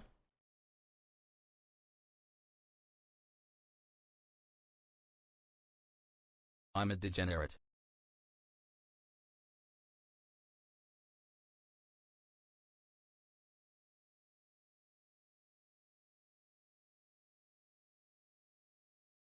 Tongue. Why can't we question things? Is it wrong to be skeptical about things? It's human nature. No, dude. Everything I talk about is skeptical as fuck. The problem is exercising your skeptic muscles on the wrong fucking dumb shit that is easily disprovable, okay? And hyper-focusing on that, and then forgetting to actually fucking exercise your skeptic muscles on everything else. Egg salad.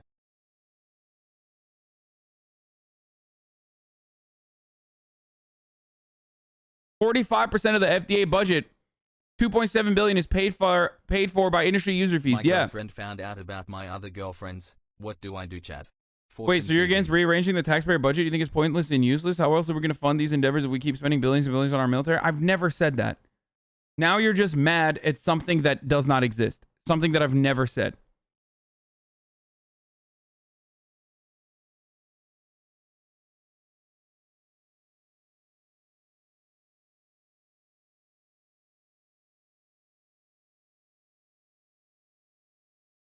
Motherfucker made it seem like the testing process and the user fees that you pay into the FDA my time here is limited, is literally a fucking donation. Like, he made it seem like people are just doing that out of the kindness of their hearts. INOG motherfucker. And now, as some insomnia correctly points out, the conversation has shifted from me talking about the price point of drugs on the consumer side to FDA funding. I hate you, dude. I literally fucking hate how stupid you are. I despise it. You are so ignorant. And your ignorance is constantly fucking derailing conversations, man.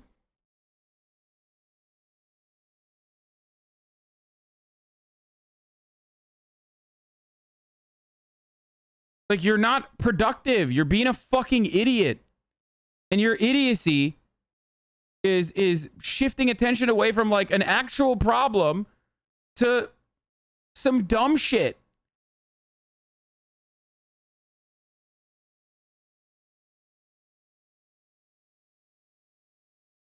It's so frustrating. It's so frustrating to fucking live in this world, dude. Terrifying to me as a military Jesus fucking Christ. Facebook got banned yesterday, or at least like, you know, the fucking roads to Facebook were owned.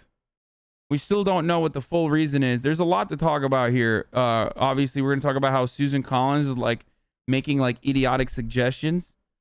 And we're going to get into that with the 3.5 trillion spending package. Or you're banned from Twitch. But of course, before we get to that, the top of the hour ad break came and passed. I totally forgot to fucking mention it. Okay? But at the top of the hour, there's a 60-second ad break, and I forgot to run it, so I'm going to fucking run it now. And if you no longer want to see those ads, all you need to do is subscribe. You can do that for $5. You can do that for free if you have a Twitch Prime. You can also use an ad block or a VPN, but Twitch Prime is free if you have an Amazon Prime that you've connected to your Twitch account. I just like, I'm so tired, dude. Here's the ad break now.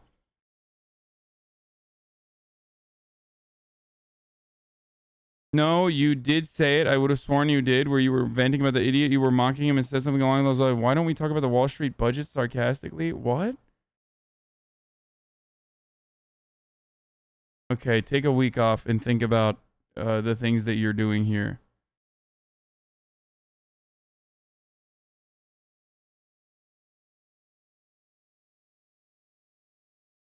Anyway. Wall Street, the government agency? What? Did it hail where you live? No, but it was crazy. It was crazy last night. The fucking thunderstorm was crazy. All right. Senator Susan Collins, a Republican from Maine, suggests that some GOP senators would back lifting the debt limit if D's totally abandoned their $3.5 trillion spending package. Yeah, dude. Totally. I think that's a great idea. Yeah. What an incredible non-starter, dude. What an incredible fucking suggestion. Thanks. Do you have any other ones, dude? Yeah. Senator Susan Collins suggests GOP senators would back lifting the debt limit if Republicans decided to, I don't know, make it illegal for black people to vote, for example. That seems like a good idea. Let's do that too while we're at it. Fuck it, dude. Abolish taxation, I think. For rich people only, of course. Not for the poors. She said it appears unlikely, but that's an agreement that can be reached. Oh, thanks. Thanks, man. Great, political maneuvering. Yet another instance where even the fucking most moderate Republican is still a gigantic vulture and a fucking total bloodthirsty dipshit who is absolutely speaking out of their fucking ass. Like, oh yeah, dude, totally. Let's abandon the entire agenda that Biden fucking ran on so that we can lift a fucking suspend the debt limit, dude. Shut the fuck up.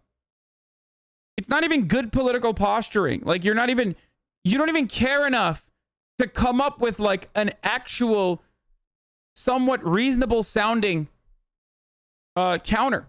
Your counter offer is just like fuck off and die, and then maybe we'll think about it. Just shut the fuck up. Collins also took issue with D's trying to suspend the debt limit until after the midterms.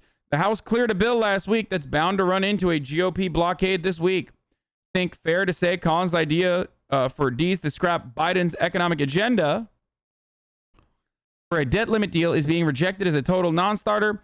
Representative Don Bayer says demanding the president abandon the agenda of that the American people elected him to pass.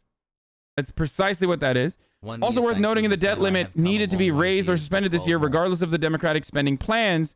The GOP also signed on to a 3 debt limit deal under Trump, plus grew the national debt under his administration alongside the Democrats, who, of course, caved and gave in to those demands. Understandable, though. That's just how the fucking government operates. Ridiculous. Another way of viewing her opposition, Collins voted for the Trump tax law, which largely slashed corporate taxes and added $2 trillion to the national debt. The U.S. is still on the hook for that. Now the bill is coming due, and she's refusing to pay it.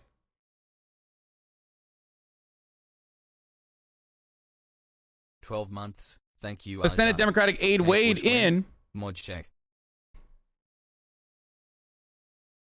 on the matter, on the suggestion, and said basically exactly what I just said, which is this reflects the general attitude of the Republican conference to burn it all down when out of power. And that is precisely what is going on here. They don't give a fuck about anything. And it's the smart thing to do. It's not like your party is ever going to punish you. Everything is about fucking culture wars. Okay? People have completely given up on like improvements on their material conditions.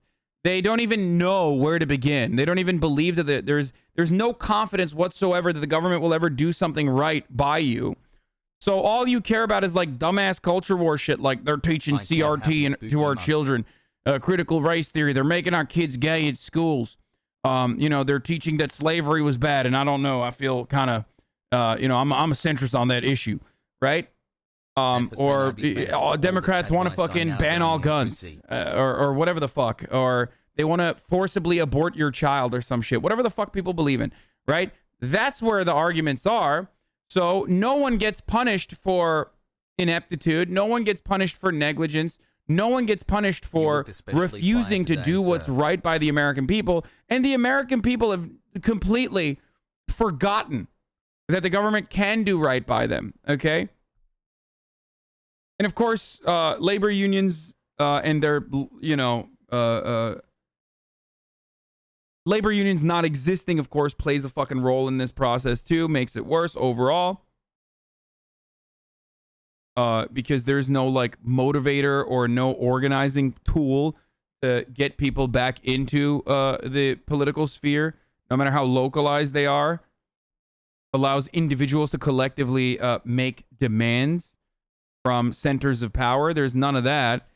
So, of course, Republicans and even Democrats stand to gain the most from obstructionist policies. That's it. That's how it works. That's right. If you obstruct when you're out of power, you literally only gain because you are making the president less popular. You are making the president look like a fool. You're nuking the president's agenda, and if the president is of the opposing party, then you win. It makes you look better overall.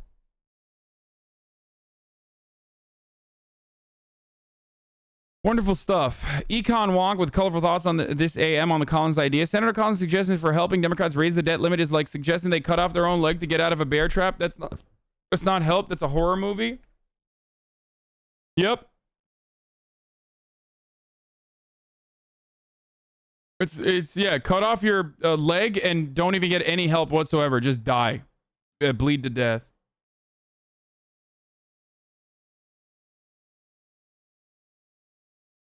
Okay. Let's get to the real victims of Facebook's business model falling apart a little bit. The motherfuckers, the merchants of outrage, okay? Outrage is a business model. How Ben Shapiro is using Facebook to build an empire. We already know that. Ben Shapiro got really upset at what was going on with Facebook and Congress actually looking into Facebook. Understand that the Facebook whistleblower story is just the next step in the never-ending Democrat media quest to cudgel Facebook into quashing alternative media. What happened? I thought you guys hated Facebook. I mean, they literally did this. When they were in power, they cry-bullied their way into Republicans in Congress investigating Facebook so that Facebook would no longer censor Republican speech on the platform. And now the Democrats are doing their version of that. And by the way, I do think that like Facebook is horrible. It's misinformation algo 1000% allows Ben Shapiro to maintain relevance while simultaneously making millions of fucking old people more brain poisoned than they previously were. Worse than fucking Fox News.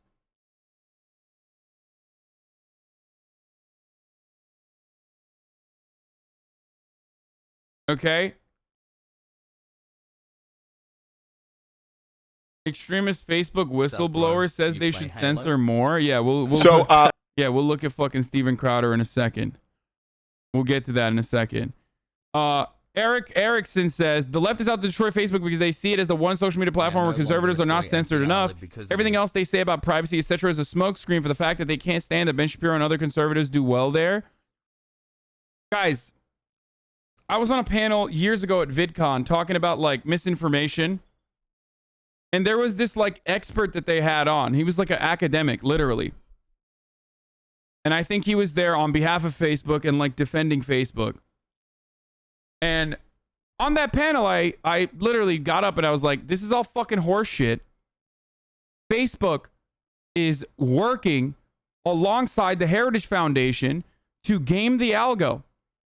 The Heritage Foundation at the time was literally consulting Facebook to ensure fairness.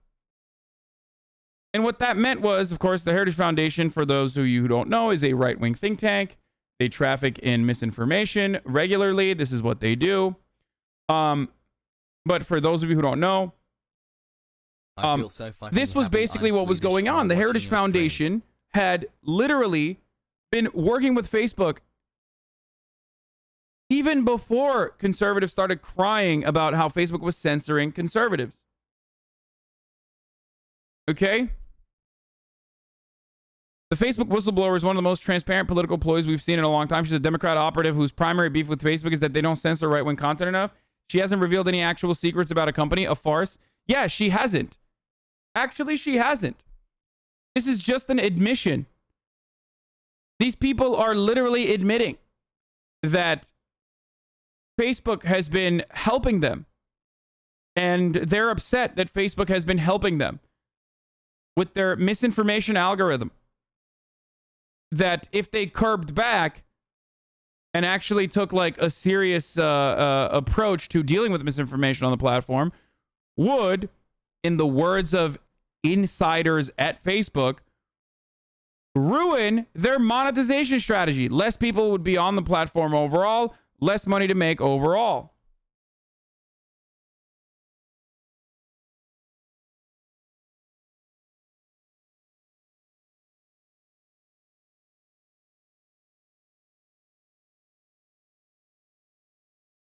Yeehaw.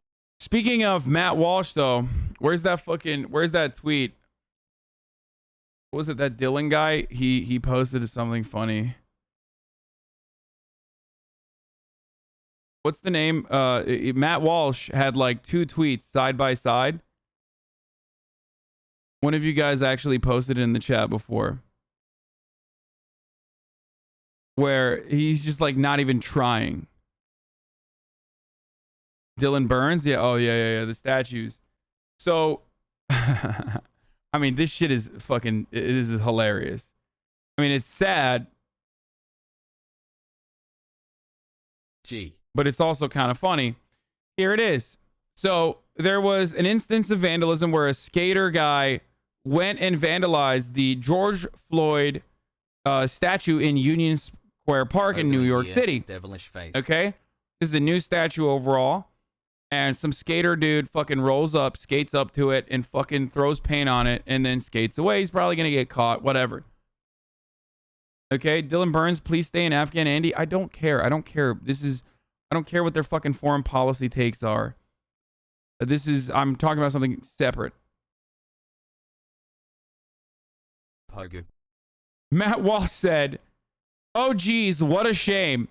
Also, Matt Walsh, breaking, the first separation of Lee Monument has been completed. This is a disgrace. I wonder why. Let's go 18 months. That's like 2 babies impregnate chat when 4 weird.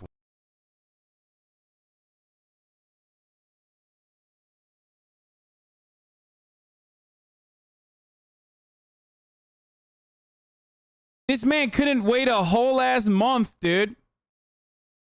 He couldn't wait a whole ass month to be like, yeah, I'm just racist. Like, objectively a racist, dude. It's like, you're out and about. Like, you are literally a fucking white supremacist, dude. I'm sorry. Like, people...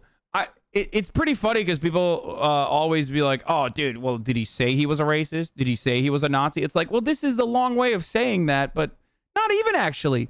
If you fucking think it's a disgrace that a fucking second place trophy of a goddamn white supremacist slave owner that was built to literally fucking tell black people to know their place, not even in the immediate aftermath of the Civil War, but like many, many years later, okay? If you're upset about the removal of such a thing, but then this, you're joking about like a victim of police brutality that sparked international protests around the world, that monument getting vandalized is like not a big deal to you. Well, you're just fucking racist. Like, I don't know what to tell you. Like you're not even doing a good... Squirrel sharing a similar mascot response. Speaking historically, the mob destruction of statues and monuments has been a precursor to genuine and awful violence. The people with influence who are encouraging this behavior are unleashing a dragon they won't be able to control. Lol, this should happen every single day until they take it down. When you put up a statue of Robert E. Lee and that motherfucker said not to do so because he lost. Yeah. Yeah, when you're losing out on the fucking moral, when you're losing out on the morality to a fucking literal slave owner who had the wherewithal to recognize that he got fucking promptly owned and that no monuments should have been put up for him.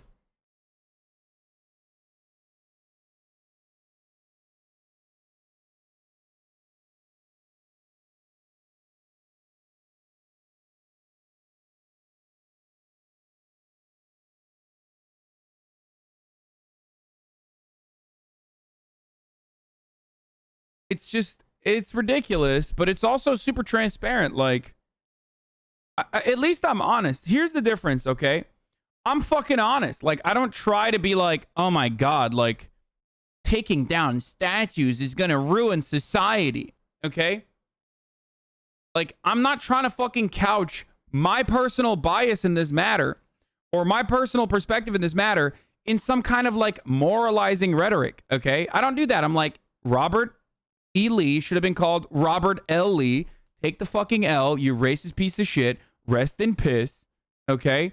Fuck you. You don't deserve to have statues that, like, you know, honor you in any capacity. Unless you're literally getting BDSM owned by, like, a recently liberated black person, okay? Like, to correctly show the truth of what's going on there, okay? And that it is ultimately a good thing to... It's ultimately a good thing to take down those dumbass fucking statues because it's whitewashing history and participating in the overall misunderstanding or miseducation of like the next generation of Americans with how damaging and how awful the fucking Confederacy was and how gigantic of a loser they were.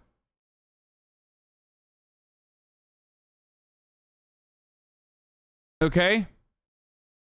And yeah, this is a fucking hate crime. And that I hope that person goes to jail. Like,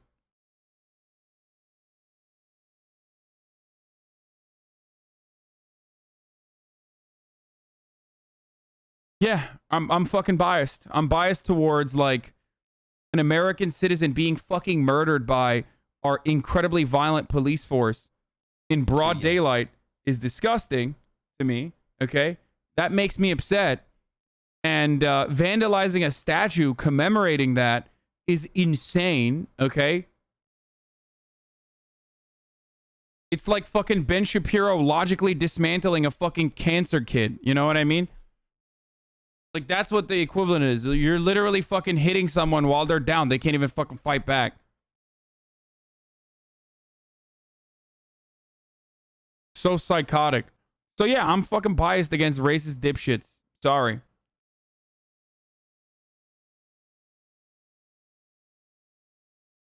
Thank you, AMC Ape Iron, for the 5 tier 1 gift subs.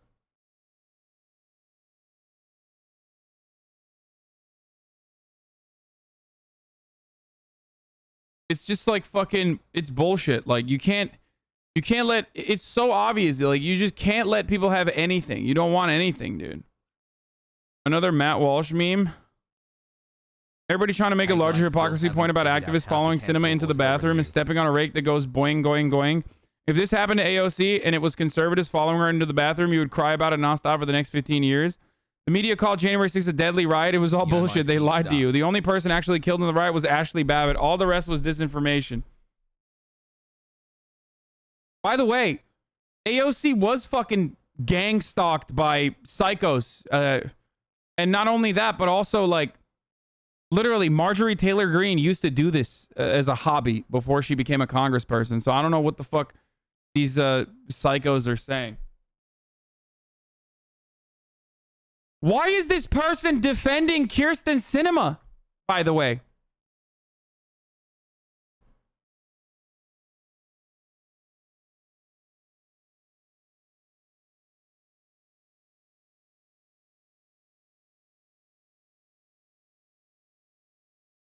These psychos will calm down if AOC just posts his feet pics. No, they won't. They'll get them. It'll get them more horny.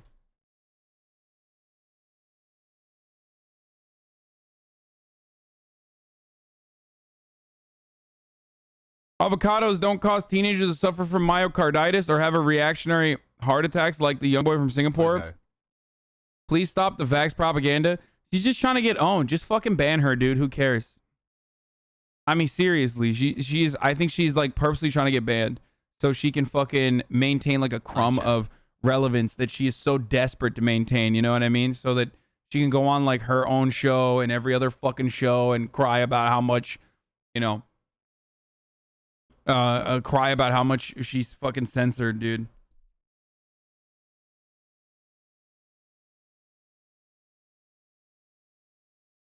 Let's go. Here's some candy about the Democrats.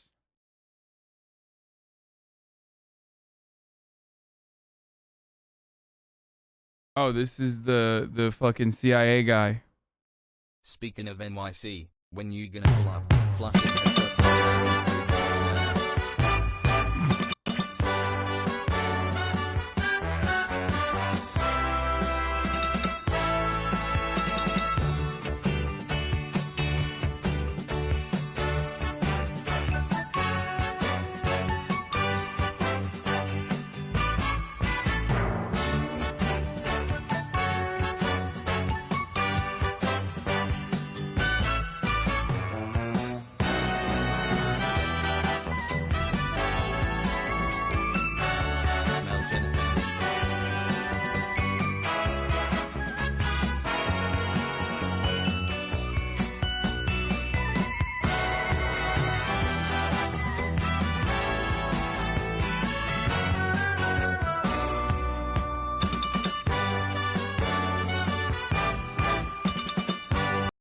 very good. He does have some cool ass fucking Nerf guns. Yeah, this dude makes some fire fucking. Is this the TikTok guy himself doing digital marketing? James Reynolds? Is that him? Oh, it is. Okay, I'll follow him back. I really like his videos. It's true, and that's why it's not funny. Kind of enlightened centrism here. What? You think it's enlightened centrism to say that the Democrats unconditionally support the bipartisan fucking efforts of American empire? How is that fucking enlightened centrism, dude?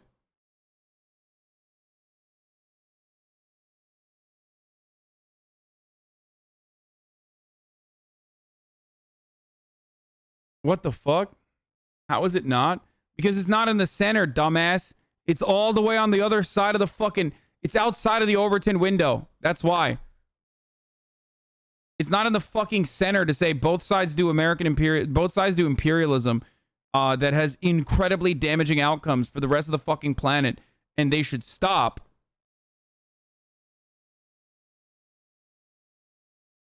You're so fucking far left that you're not in the center. You're not even on the fucking political spectrum anymore because America's unfortunately super reactionary when it comes to our foreign policy.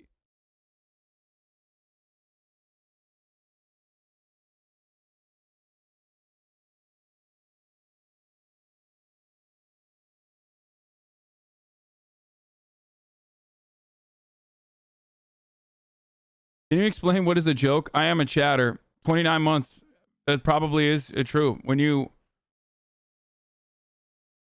If you're a 29-month supporter, you probably forgot that, you know, there's no way to laugh at jokes. It's you can't. You're not allowed.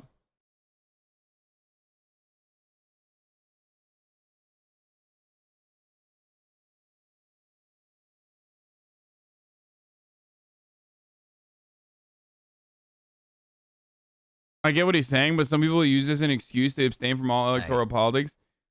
Okay, I've had this conversation a million times over, but it bears repeating, as always. It's not up to the individual American voter and their responsibility to fucking go out and vote. It's up to the fucking systems.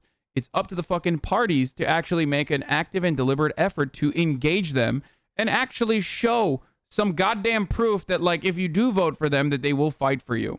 Okay? Expecting that they fucking fight for you Because like if they don't, expecting them to fucking vote for you, because if they don't vote for you, they're gonna a Republican is gonna come into power and like make your day even worse overall, is not a good strategy, and that's precisely why not a lot of people vote in this country. Okay.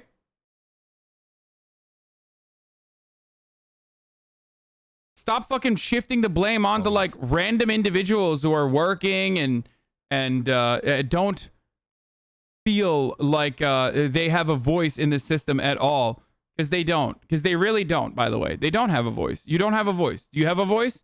Tell me how Kirsten Sinema nuking a fucking $3.5 billion infrastructure spending package shows you that we have a voice. Who is she representing there? You know who has a voice there? The motherfuckers who are 3.5 trillion. Did I say billion? Sorry. The motherfuckers who literally paid for her trip back to Arizona. That's who's actually being represented. And they're always being represented. The House BTW.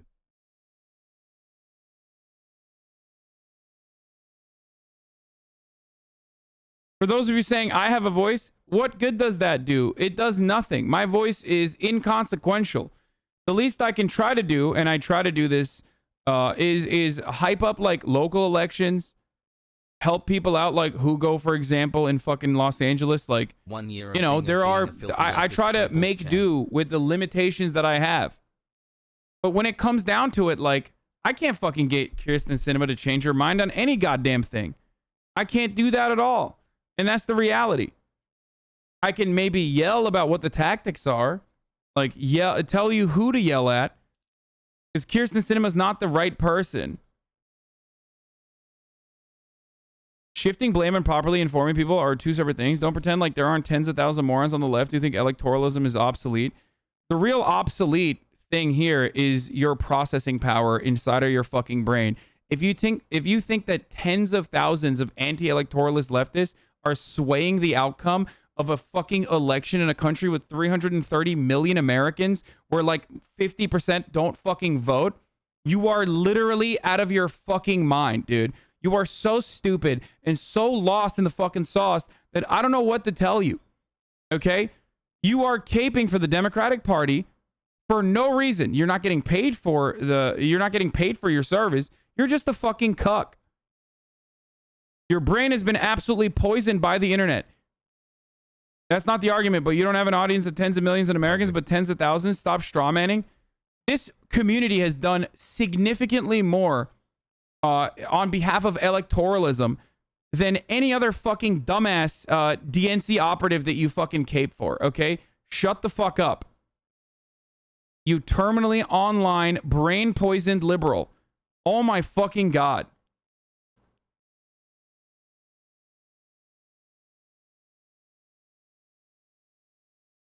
We can't even protect black people's rights to fucking vote because Democrats refuse to or even do anything about or message around like ending the fucking filibuster so that like Congress can actually do anything about it, okay?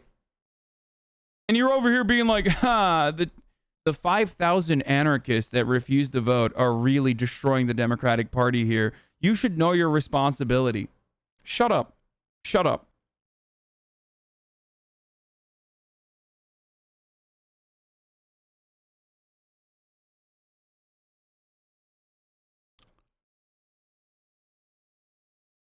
Anyway, I want to watch whatever this fucking thing is.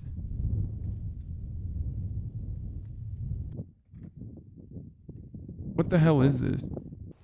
I'll be the most pro Second Amendment senator Arizona's ever had. I've got the guns to prove it. Every Monday I'll tell you about one of them. This week, Walter Firearms, PPKS, with a dead air silencer mask, Monday Gunday, says, Blake Masters, the COO of Thiel Capital. President of the Thiel Foundation running for U.S. Senate in Arizona. Oh my God. This is a Walther PPK, otherwise known as the James Bond gun. This is chambered in 20. Bro, this is the funniest thing. It's like a bunch of fucking Wall Street vultures that work for a literal vampire. Okay, Peter Thiel is a literal vampire. He sucks the blood of the youth. We know this to be true. Hell yeah. It's called a blood boy. Peter Thiel has one. Look it up if you don't believe me. I don't give a fuck. Like having his lackeys Having his like Yale graduate lackeys who probably fucking ate cherry out of their fucking frat brothers' assholes when they were in college come down to like Arizona and be like, yeah, I love fucking guns, dude. Also, fuck gay people, am I right? Meanwhile, they're literally like going to fucking the Whole Foods to get their best, to really flex their sommelier degree that they got at fucking Yale for extra credit, okay? Like, those guys trying to appeal to the hogs with their yee bullshit is endlessly funny to me. I'm sorry. This is like the Kelly Loeffler strategy that fucking almost won, by the way. Like, Kelly Loeffler almost beat radical liberal Raphael Warnock in Georgia, and then they're doing exactly that. 2 LR, and I've got a dead air mask silencer on it. I've wanted this gun for a long time, ever since I was a little kid. Made in Germany, 007 gun. Why would you not want this? Let's load it up and see how it shoots. Silencers sometimes get a bad rap. People want to pretend that it makes it easy to commit crime or something like that. But actually, shooting with a silencer just makes it a whole lot more pleasant to shoot, because you don't have to worry about giant ear protection. You want to shoot that gun? No lie. I mean, yeah, it's like I would fucking shoot that gun. The difference between me and that guy is that like I'm genuinely enthusiastic about shooting guns, and that guy's just using that as a fucking, you know. Bro, he put a fucking silencer on a 22, okay? That thing is a BB gun. He put a silencer on a BB gun, dude. What are you suppressing? Like, if your ears are hurting from fucking shooting a 22, then you're like, you have the pussiest ears of all time. It's just literally virtue signaling to hogs. That's all he's doing. Protection.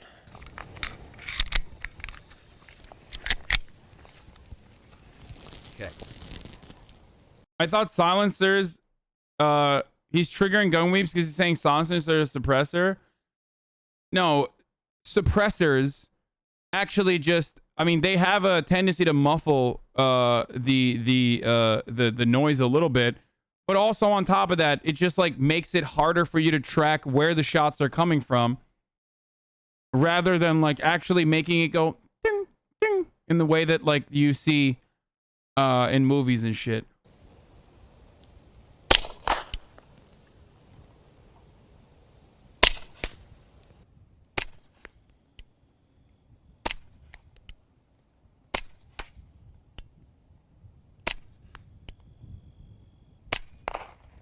Wow. Hopefully you can hear how quiet that is.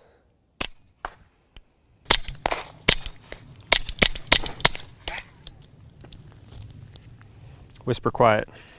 It's pretty cool. Bro, this dude is literally a school shooter. I'm just glad that he's fucking shooting at random targets. Like, this is a school shooter that made it out of school, luckily. Holy fuck. Is this supposed to appeal to hogs? I think so. I mean, that's what it is.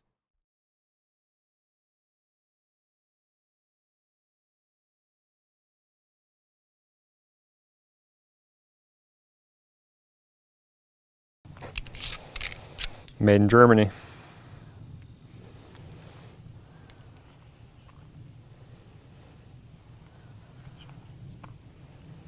Actually a decent gun for a home defense, right? If I'm not mistaken. This is a real firearm, yes. Homeschool shooter, the Harvard Hogs. No, they're hog signaling. This is what that is.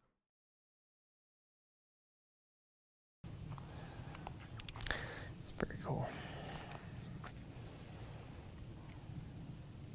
Just a little bit warm. Oop, very hot. If you're being robbed by a toddler, I mean, dude, you are so fucking jealous that he's a better hitman than you are, probably has more kills than you.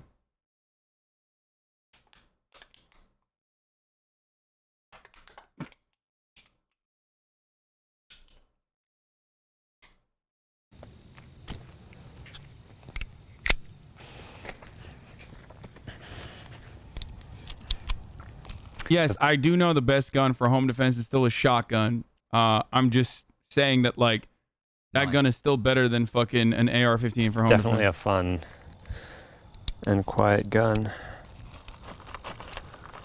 The weirdest thing is just being able to sort of feel, because there's no sound, right? You just feel the bullet. So is it, this feels kind of gay?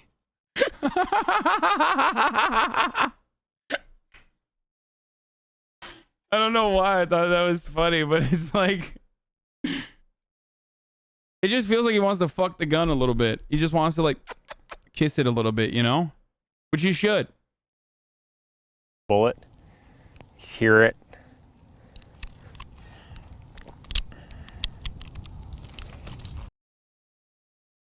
Why is this car so dog shit? Like, how are you the fucking COO of, like, Thiel Capital, and you're driving around in a fucking old-ass, like, M3? Is that an M3? Bro, that dude could buy, like... Or is it M5? Guys, stop saying it's a cool... it's a good car. That car is a good car in 2007 when he purchased it, okay? Or, like, it's a fucking... He could literally purchase, like, 12 of the newest versions of that.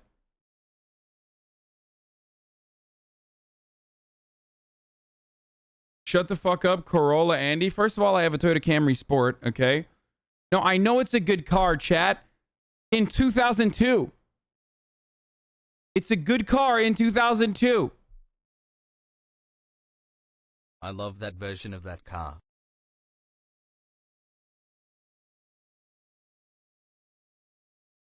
It's like how you posture to us with your Camry.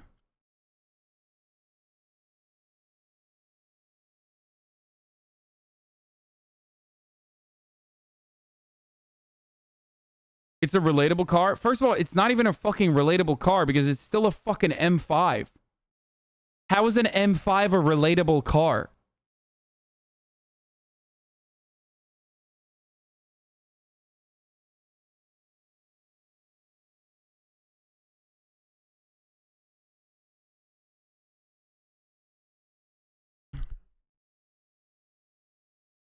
My point is, he's the chief operating officer of Thiel Capital. If you think that that's his, like, everyday car, you're out of your mind. Like... Hassle. E39 M5 is the best M5. 2005, 2016 cars often have better performance than newer cars. Not that this hog would know that. I mean, he might.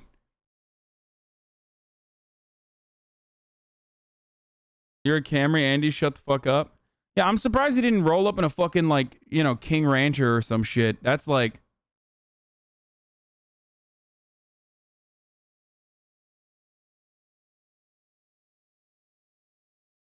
Bet that car's got a tight pussy. Anyway. My 24-year-old 4Runner should only be worth 1,000, but it's closer to 10K because it's a classic and reliable. Dude, I love 4Runners. You know this.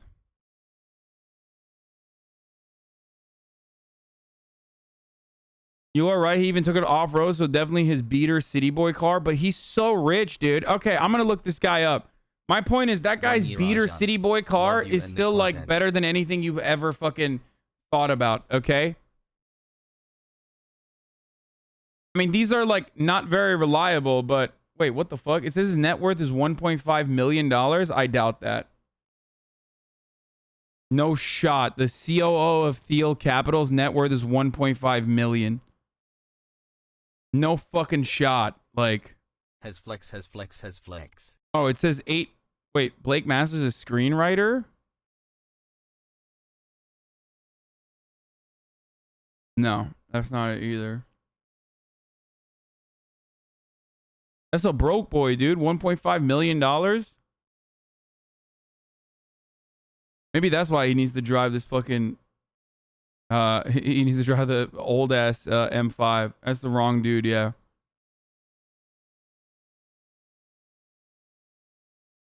Uh-oh, the developer behind the NFT project Evil Ape suddenly disappeared along with its Twitter account, website, and $2.7 million. Uh-oh, SpaghettiOs. Ekin Genç. Oh, shit, he's Turkish. Turkish motherboard tech reporter, Ekin Genç. The developer behind the NFT project Evil Ape suddenly disappeared along with his Twitter account, website, and $2.7 million. I'm shocked. Shocked, I tell you. Who could have seen this coming, dude? What? Tinfoil hat time. What, dude? Who could have seen this coming? It's almost like the top of the hour ad break. Everybody sees it coming. Everybody knows it's going to happen, but they still let it happen. At the top of the hour, there's a 60-second ad break, boys. And you already know that, okay? That is the reality here. We're doing that regardless. And if you'd like to no longer see the ads on that top of the hour ad break, all you need to do is subscribe. You can do that for $5 or you can do that for free with a Twitch Prime. Okay? That's right. Twitch Prime is free if you haven't used it up already. You can also, if you don't want to subscribe, use an ad block or a VPN. Here's the ad break now. Twice as rich, 20 years younger.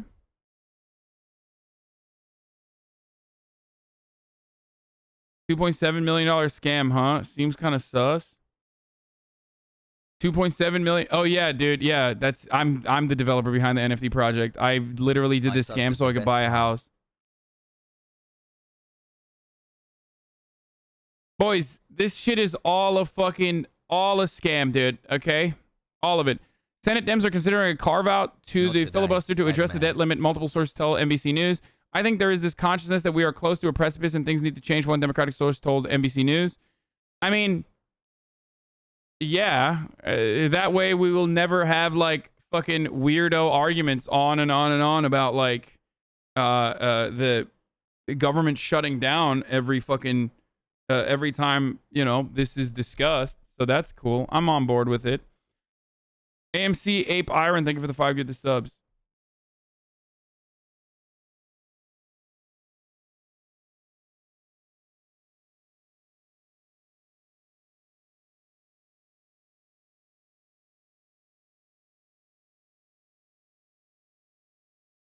Tyrannical Rex is paying forward the gift they got from Cash App to the community. Look at that. Tyrannical Rex gifted 1 sub after getting a free one from Cash App. That's nice.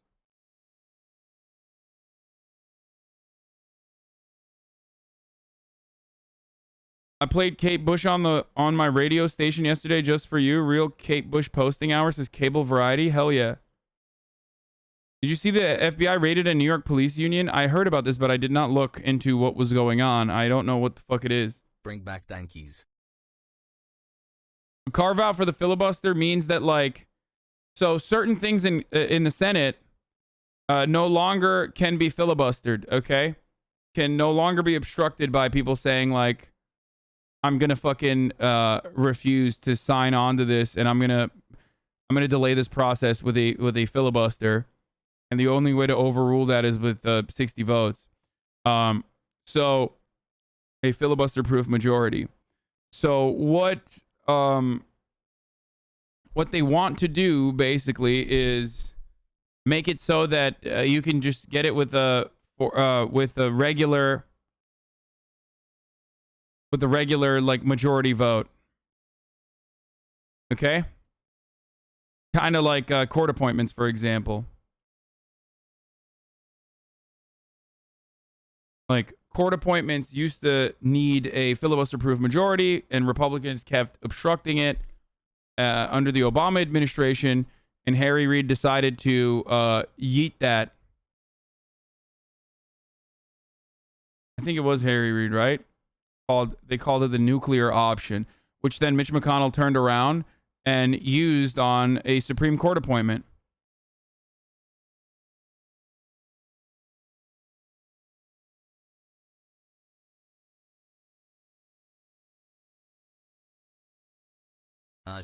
Ben Shapiro debated Anna Kasparian. What the fuck? Where? Leads to the lack of trust in our institutions. I mean, yes, as a parent, you get to make decisions. When did this happen? Why did this happen? This is kind of surprising. Maybe I'll take a look at it. That's 3 hours, though. Probably not.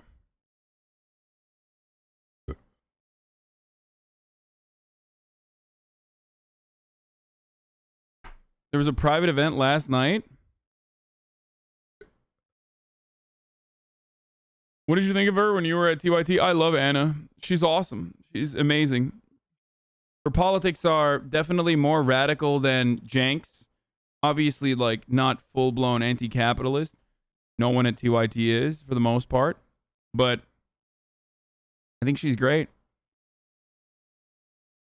When will we age limit political seats so that old geriatric fucks who don't live to see the shit changes they vote for can't have seats anymore?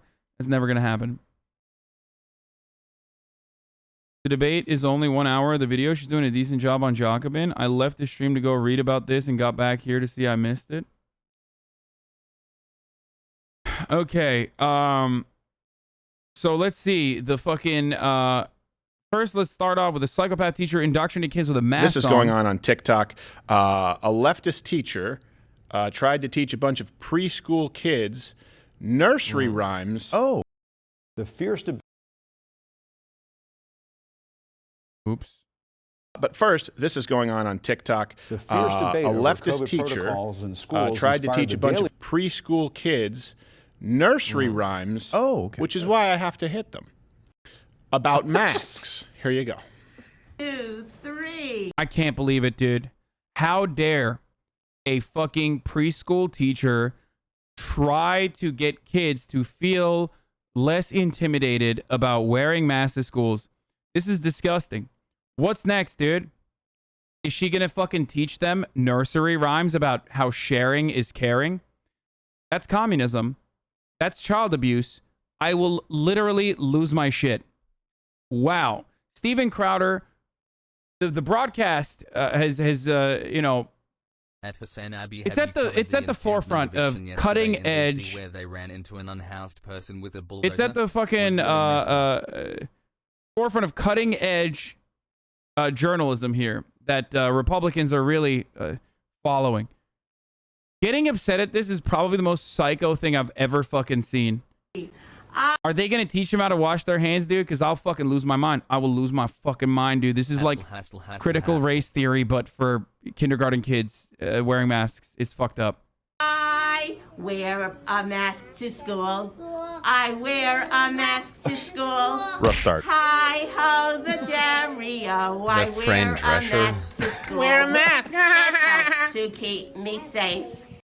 The Libs of TikTok Twitter account is so fucking whack. I mean, I look at it from time to time to like clown on some fucking libs on TikTok as well, but like they're like very clearly just a reactionary account who's like, everyone's a liberal. This is so stupid. It helps to keep me safe. Hi ho the Dario. It Your helps oxygen to keep level's me 11. safe. Why are they still saying this? Like, it has been proven time and time again that like masks don't decrease your oxygen levels. Like, why are they just like, you're a pussy if you fucking think that a mask is going to decrease your oxygen level and kill you? You're literally a pussy.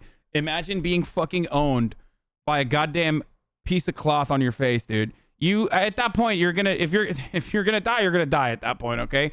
You don't really have much going on for you if a mask can literally fucking kill you, dude. God damn. It keeps my friends safe. It keeps my friends safe. Hi ho the Dario. The kids are like, whatever, keeps lady. My friends safe. And let me see Except for in the gym, in which case, like, it should be abolished. It should be illegal. And that is probably the word. It's 1987, George Orwell, Animal Factory, Animal Crossing. It's all of those things, okay? Except for the gym. I was just about to say, sorry. You want me to fucking run with a wet-ass mask on a fucking treadmill? Like, you're out of your mind, okay? You're crazy. You're a crazy person. Hooray! Put your hands up in the air! How are you so insensitive towards them? Damn, says Mudboy. What? Insensitive towards a bunch of fucking fully blown adult human babies losing their absolute shit at a kindergarten teacher doing a nursery rhyme that is like, you know, supposed to get kids to feel more, like feel less weird about wearing masks at school. That's what?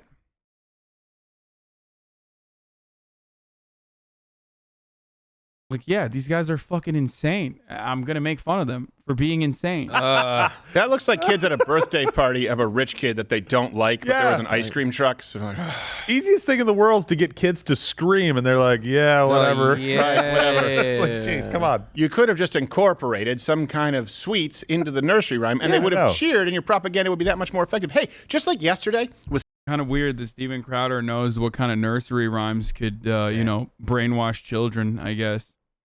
Nursery rhymes are there to brainwash children, okay? We need to stop nursery rhymes. I'm Steven Crowder. Also, at the same time, like, if you want to, I don't know, lure little kids into your van, okay, and teach them values like anarcho-capitalism and how taxation is theft, well, you know, you should use sweets. You should mention sweets. Children, random kids love sweets. I'm Steven Crowder. And I know how to lure random children. Okay, dude, thanks. With Sinema, people don't understand this. We've had videos removed. Yeah. And Project Veritas has for privacy violations. It's illegal to film children without their parents' consent. Yes. It's illegal to film people in the bathroom. It's perfectly legal to film. For the record, like, okay, well, why did you post it then? I don't even have a problem with that. He like, this part of the conversation, I don't disagree with. I don't know why the fuck kindergarten teachers are like filming their fucking students. That shit is weird as fuck. Don't do that, okay? Like, teachers should not fucking film their students, okay? Unless they're hitting a devious lick, okay? In which case, whatever. But yeah, I do find that real fucking strange.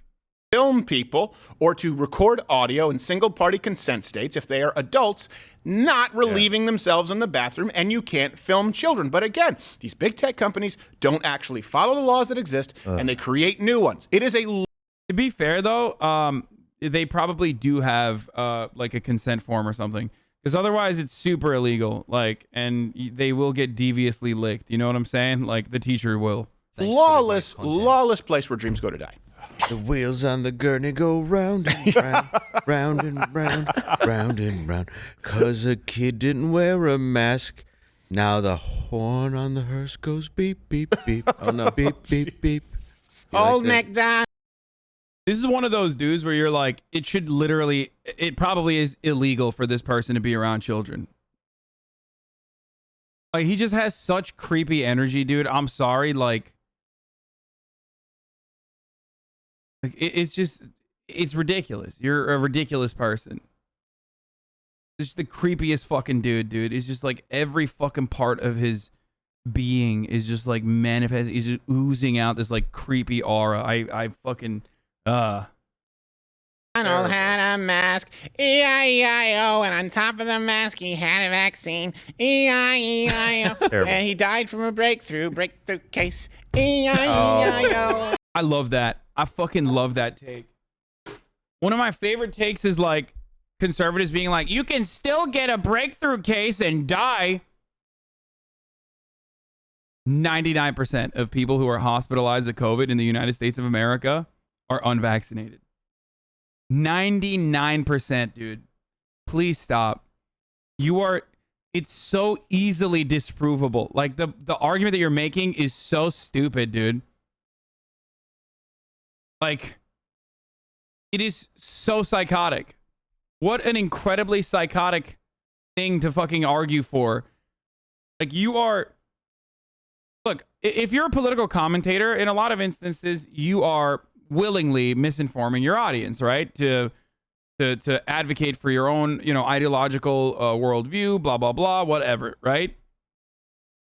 But what is hilarious here is that, like, these guys have given up. Like, they're not even fucking trying hard to lie. They're just basically hoping that, like, you are so blinded in your fucking echo chamber that you will never even look at the data. You know what I mean? He admitted, yeah, every political commentator fucking lies all the goddamn time. I don't need to lie because I'm a fucking dumbass, and I tell you whenever I'm in the wrong, and also, you know, I'm never in the wrong, so it doesn't matter. Anyway, doesn't just saying breakthrough case imply that it's rare? It's just dumb to the core. I know, but it doesn't matter. It's like when Donald Trump used to say, like, Obama killed with the swine flu. Obama killed with the swine flu. It's like, dude, yeah, 14,000 people died of the swine flu, dude. 700,000 people died of COVID. Like, why would you bring that up? That hurts you. I'm supposed to bring that up, and then you're supposed to say, well, this situation is actually really inappropriate for you to bring up because, like, the swine flu is not as contagious or as deadly ultimately as COVID is. and that's why it's a false equivalence. Like, you know what I mean? But no, they use an argument that actually hurts them, but because it's a Republican saying it, other Republicans listen to it and go, yeah, that's right. Obama did kill 14,000. That's right. How many people died of COVID? I don't know. I don't give a fuck. Don't care. You're just an entertainer, not a journalist or political commentator, right? I am not a journalist. No, I am a political commentator. I try to be an entertainer. I try to be an entertaining political commentator. Sometimes I fail. Now he's buried on his farm. Under the tree. 5 little monkeys jumping on the bed. One fell off and bumped his head. Went to the doctor, and the doctor said, was a brain hemorrhage, but marked a COVID instead. We can keep doing this. Well, dude, this is great. This is fucking great. I love watching my favorite political commentator. I can't even get through a 3-minute video. They're just all doing their fucking awful nursery rhymes now. The only thing funnier than 24 smile. I'm in Arizona. Power just went out in some areas because of a storm. Irony. Dude, this is so bad. It's just like, you really have to try hard to think this is funny. I will never understand that. Like, if you think Steven Crowder is funny, if you've ever laughed at Steven Crowder, like not laughed at him, but with Steven Crowder, you might kind of be unsalvageable. Even though there are a lot of people who say that they used to find him funny and are in here. So I guess people can be saved. You did lmao. Last night, 60 Minutes, a news magazine program.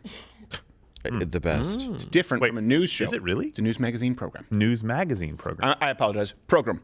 It had Andy, what's his name on, right? Rooney. Andy Rooney? Wasn't he on there? I have no idea. The Facebook whistleblower was Frances Haugen yesterday, and this is the new Facebook whistleblower. And let's look at what she had to say on 60 Minutes. Frances Haugen told us she was recruited by Facebook in 2019. She says she agreed to take the job only if she could work against misinformation. Red flag one. She had lost a friend to online conspiracy theories. What? Complaints What does that mean? Stop drinking tap water? Shows that it amplifies hate, misinformation, and political unrest. He started accusing, he started chastising frogs for being homosexual. Says evidence shows that the company is lying to the public about making significant progress against hate, violence, and misinformation. Hate, violence, when misinformation. We live in an information environment that is full of angry, hateful, polarizing content. Predator it took off his erodes mask. our civic trust. Can you turn around so I can finish? It erodes our ability to want the interview.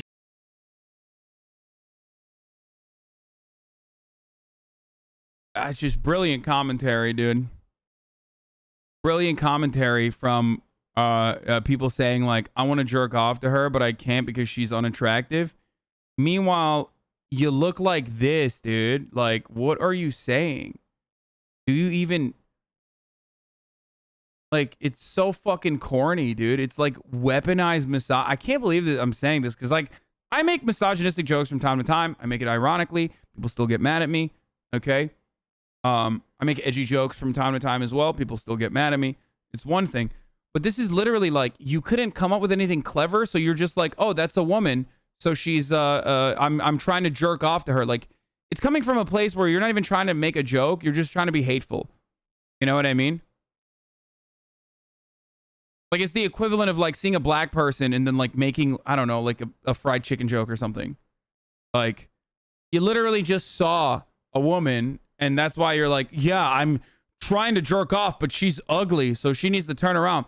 Bitch, casting stones from a glass house, okay?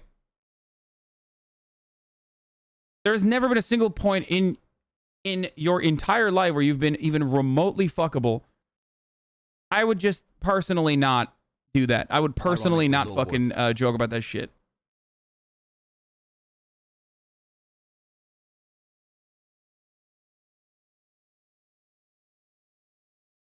Shows that it amplifies hate, misinformation, and political unrest. He started accusing, he started chastising frogs for being homosexual. Says evidence shows that the company is lying to the public.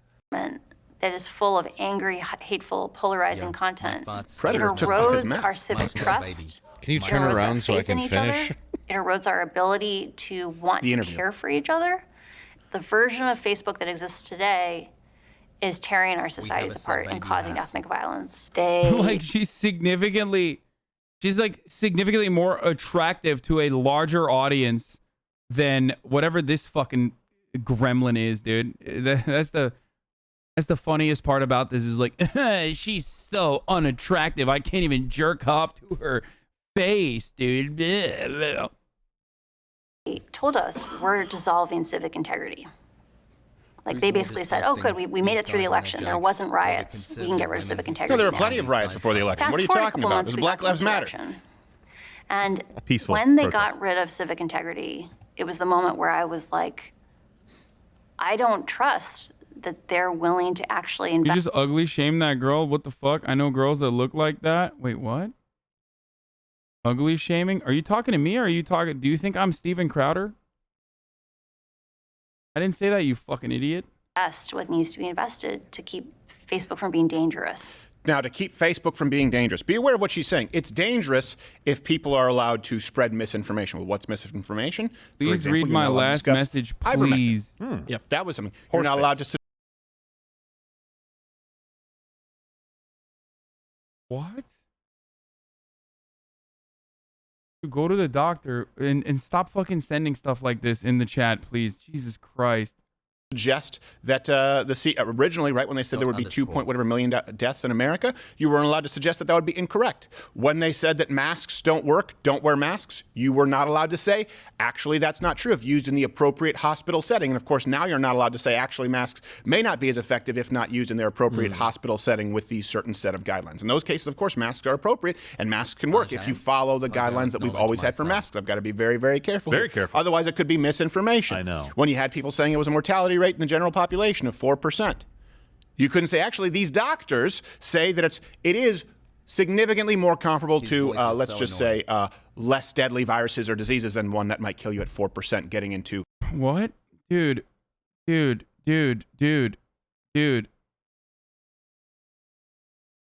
year, baby. Dude, this is fucking, like, he's consistently been wrong. From start to finish on everything COVID related. And he's still like, other conservatives at the very least, like, move on from the original misinformation. Steven Crowder's like, nah, I'm bringing that shit back. You couldn't say, actually, these doctors say that it is significantly more comparable to, let's just say, less deadly viruses or diseases than one that might kill you at 4% getting into borderline polio territory. That's misinformation. 700,000 people have died, dude. 730,000 almost have died since the beginning of COVID. There is no other way to account for the additional deaths that have occurred over the course of the past year and a half. Okay? Nothing. And that's in America, by the way.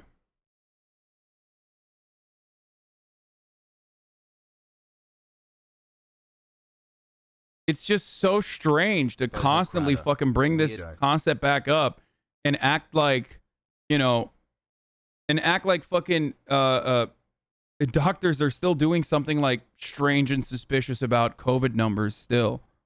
Let's be really, really clear when she says we want to get misinformation and I lost a friend to misinformation and they continually recite rules like hate speech. If anyone uses the term hate speech, this is someone who believes in an authoritarian government. Hate speech is not a thing. It does not exist. It is not real. It is an all-encompassing term that allows someone to determine what is too offensive to be spoken. See Australia. See Canada, where comedians and pastors get jailed. Yeah, absolutely. What? Hate speech is not a thing? What the fuck? No, it's definitely a thing. The pastor was a rapist? Wait, what is this? I love when they fucking make this shit up. Hold on.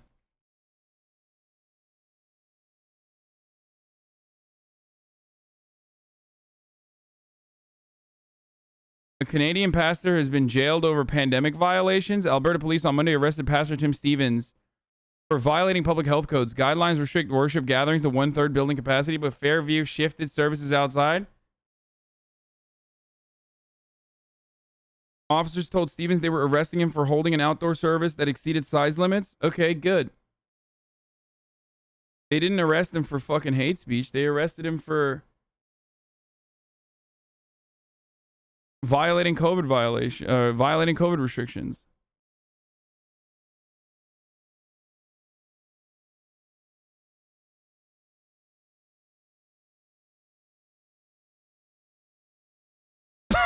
Can't say the N-word, authoritarianism. I mean, it's pretty funny. Like, he is basically admitting that. And people never ask that second question. It's like, oh, well, it sounds good to get rid of disinformation and hate speech. Sure. It's like, okay, we'll define it. No, one, nobody can. And two, it will always change because it is not definable. It just depends on who is making the judgment call at this. And we just talked about somebody on Twitter fact-checking an obituary. It's like, okay, come on, guys. Are you the same people telling me on Facebook that this is hate speech? Really? Yeah, this is what's going on right now in this country. So let's compare that, by the way. What was the coverage of the James O'Keefe whistleblower from Project Veritas? That didn't get a 60-minute special. I wonder if it could be maybe for... can we roll that clip? Facebook uses... Kevin J. Johnson has been sentenced to 18 months behind bars for publicly branding Mohammed Faqih, a terrorist and a baby killer, after being ordered to stop defaming the Paramount Fine Foods owner 2 years ago. That's why I watched the HasanAbi on the company's Bro, time. what do you want to do with this guy? Like, that's not even fucking just hate speech. That guy's in jail for good reason. He's like defaming someone over and over again.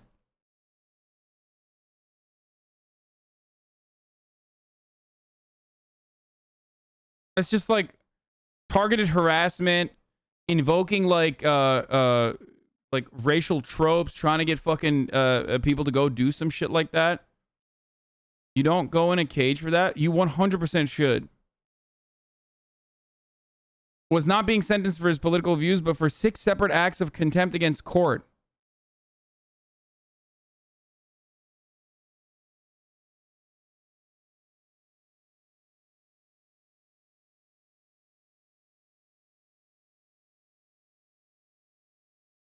There's like 11 different laws that this dude is violating before going to jail for contempt of court, by the way. Like stalking, defamation, libel, trying to fucking gear up an entire crowd against someone, like aggravating an entire group of individuals against a particular person by defaming them too. Like, that's insane. What a freak, dude. I'm glad that this motherfucker's going to jail. Like, what a dumbass, not showing up to fucking court. Classifiers in their algorithms to determine certain content to be what they call vaccine hesitant, or they call it vaccine his mistake is he brought without receipts. the user's knowledge. They assign a score to these comments that's called a VH score, the vaccine hesitancy score. And based on that score, will demote or leave the comment alone, depending on the content within the comment. What's your read on this? The borderline vaccine framework, shocking stories, potentially or actually true events or facts that can raise safety concerns. And by the way, we've run afoul of this on YouTube. Of course. Potentially. In the past, where they go, even if you quote the CDC, but it may craft a narrative that might cause vaccine hesitancy. Bro, it's like they're quoting the CDC and then lying about the quote. Like, you can absolutely fucking use real facts and apply statistical analysis in an inappropriate way in an effort to fucking, garner anti-vax, you just get fucking people to be anti-vax, like, and create vaccine hesitancy. The fuck? Republicans do it all the goddamn time. What a fucking stupid thing. You think Crowder has unironically used a 13% meme? You think Crowder has ironically used a 13% meme? Yeah, he does it all the time. What do you mean? 2 months big pog. They reserve the right to, it used to be there were community guidelines and there were advertiser-friendly guidelines. Then they created, some in the industry refer to it as a Crowder rule, borderline content. Sorry. You screwed it up for everybody. Way to go. Dang it. Screwed up for everybody by providing references and sources. It's true. That's the problem, is when they can't get around. Hold on a second. You're providing references and sources to PubMed. You're providing them to liberal sites. And again, all references available today at loudwithcrowder.com. If we can use New York Times or Fox News, we'll use the New York Times. If we can use an objective resource, that's what we use first. And they say, well, you did use these sources, but it may cause vaccine hesitancy. So disappear you go. What 13% meme? 1350 claiming falsely that 13% of the population, black people, are responsible for 50% of the crime in this country is a false representation of a data set that doesn't even fucking work. They're looking at FBI crime statistics and claiming that they're actually, relevant in the conversation. For example, the overwhelming majority of fucking crimes are committed by men, okay? Overwhelming majority of pedophile crimes are committed by white men, but you don't fucking advocate to, mass surveil and jail all men or over police and jail all white men, okay? It doesn't work that way. Whereas when you do the 1350 meme, you're literally using that as a way to defend a police state or a police operating as an occupying force in black communities. You don't do that. That's it's racist as fuck. Not only that, but it's a misrepresentation of the actual data. The actual data set is talking about arrest rates, okay, not conviction rates. So they're looking at the racial demographics of arrests. I wonder why black people get arrested more frequently than fucking white people do. That's crazy. Well, here's a real data. Let me just explain a real data point to you. For example, white people and black people consume drugs like marijuana, for example, at the exact same rate. Okay? At the exact same rate. And yet black people are arrested for that same offense 4 times. Black people are 4 times more likely to be arrested for the consumption of marijuana. I wonder why. Now, you can turn around and be like, you just saying data is racist. No, I'm actually looking at the appropriate contextual analysis behind the data that you're using to do racist agitative propaganda. Okay?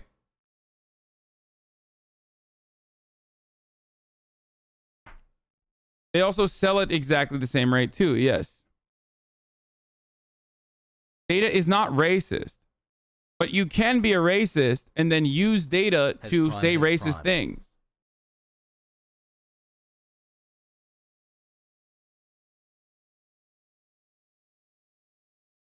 I wonder how fucking stupid someone has to be to believe that any business has the manpower to analyze every comment by 1.5 billion users for their content to assign scores to. These comments like that? Yeah, it's so stupid.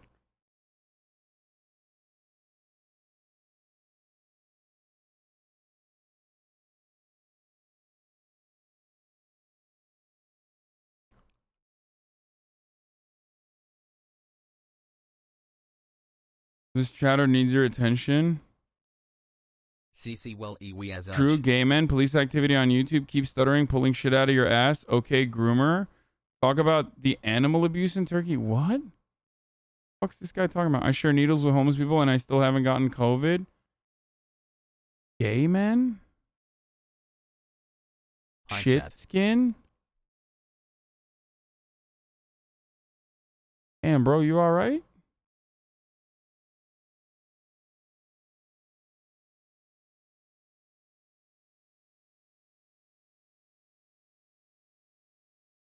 He said gay men when you said pedophile crimes? Yeah, oh, totally.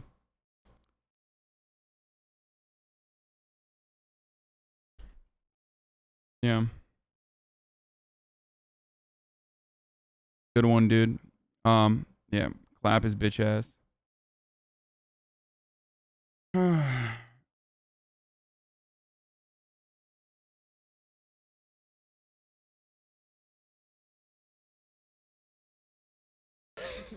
Your story doesn't matter anymore. And this lady wants that. Anyway. 4chan brain lol. My man said shit skin, dude. I'm literally probably paler than that motherfucker. Like... It's so weird.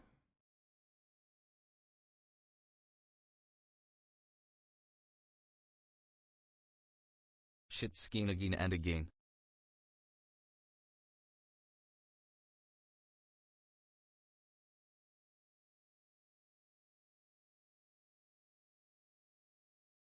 Yep.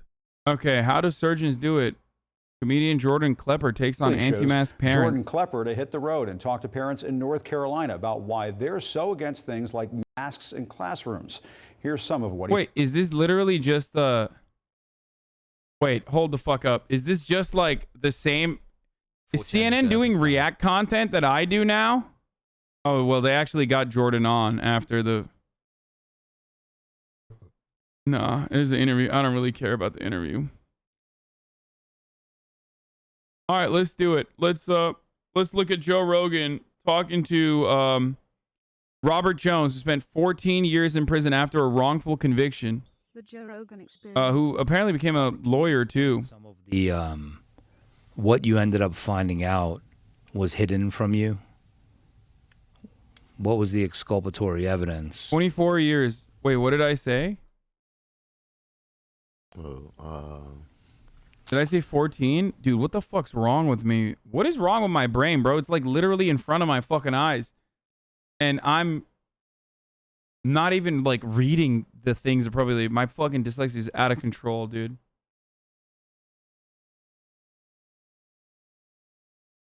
What is this breaking news, Hasan? Oh god, is it fucking dirtbag lefties on the internet getting mad? Breaking Twitch streamer Hasan Piker in red, eat the rich shirt, just saved the black man's life from a potential trigger happy K9 NYPD execution. What the fuck? What? Oh god.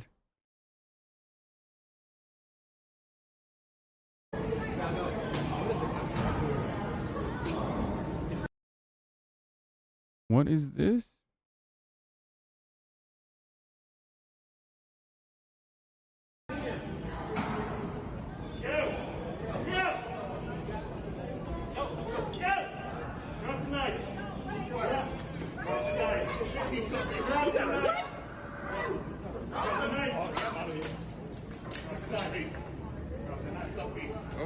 Wow.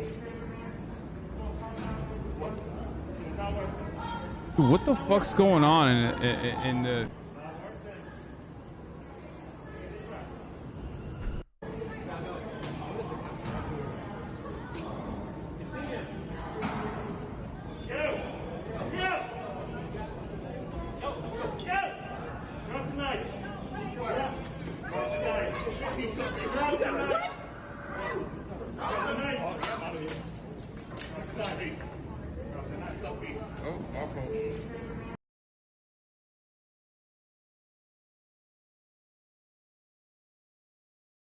Why did the chatter send this? This guy's saying he looks like you? No, he's saying, I think he has a DSA shirt on or something. That's why he's making a joke. The guy in the black has a knife. The guy in the red takes it off him and drops it on the tracks. No, I got that. I understood that. He was assaulting people after they told him the car was at capacity and kept trying to force his way in.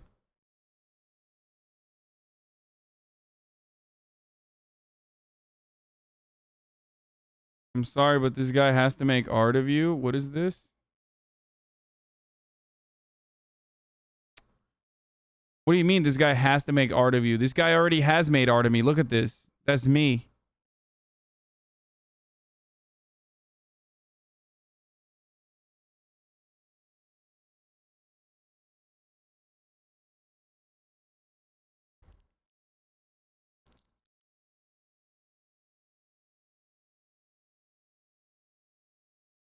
Okay.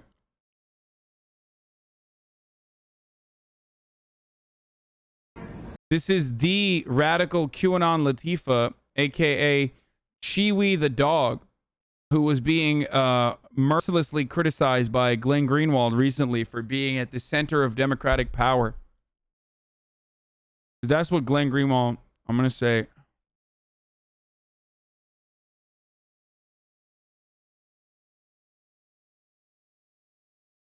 Do you like Chiwi? I don't know anything about them.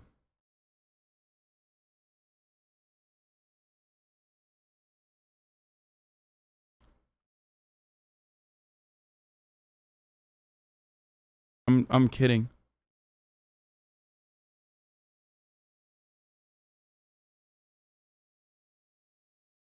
Dude on Twitter made this because everyone knows if it has your name, you'll look at it. Dude, it's not even my fault. Some fucking dummy in the chat. Wrong user, that was Garbage Ape. No, I think Glenn Guerrero made fun of him too. I'm kidding. Like, it's very clearly a joke, chatters.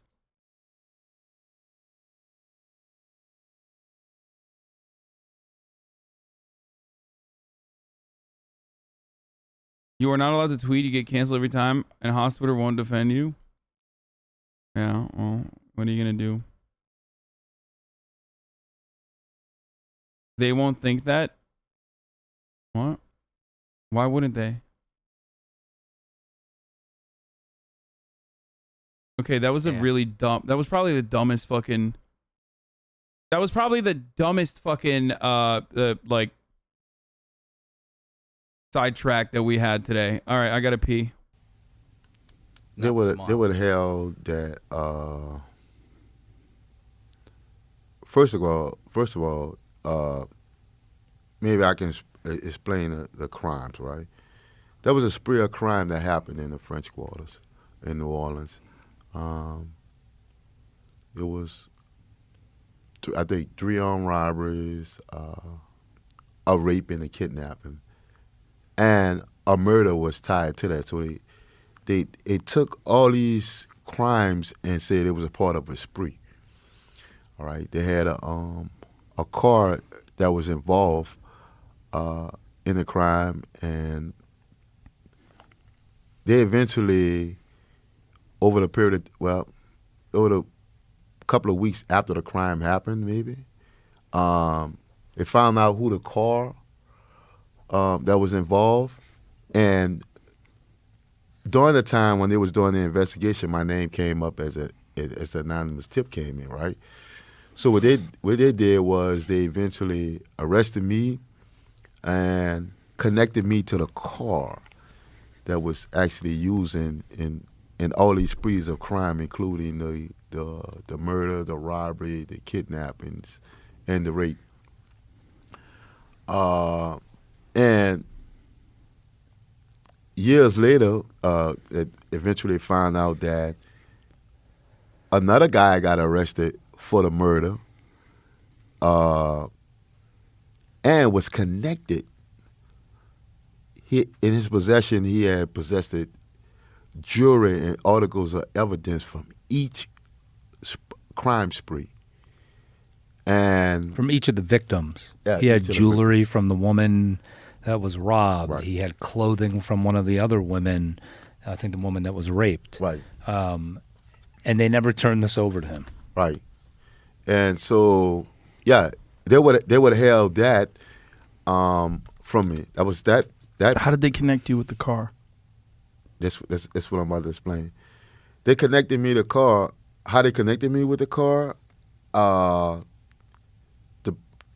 prosecutor theory was that, like, when they arrested this guy, they got him to say that me and him was friends, and he allowed me to use the car, right, at times to commit the crime, but all the evidence suggested differently.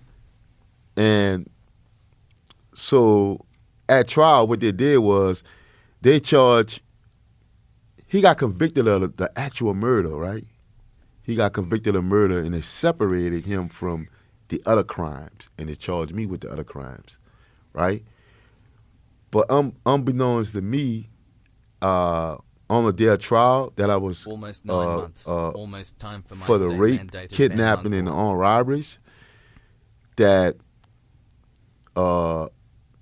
he told the prosecutor that I had nothing to do with none of the crimes, that I never used a car, none of that, right? But when I went to trial, the prosecutor said something totally opposite. They prosecuted me on the theory that me and this guy was best friends. He allowed me to use the car. Did you know him? I didn't know him at all. Never seen him a day in my life.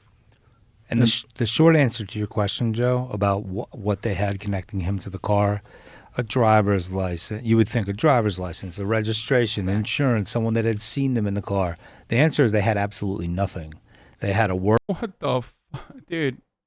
This is just fucking absolutely psychotic, dude. I mean, are we unironically watching JRE right now? I mean, it's just like with every case of fucking Joe Rogan experience. Joe Rogan on his own is just a fucking ape. What's important is who his guests are. And this guest has an interesting story, so obviously...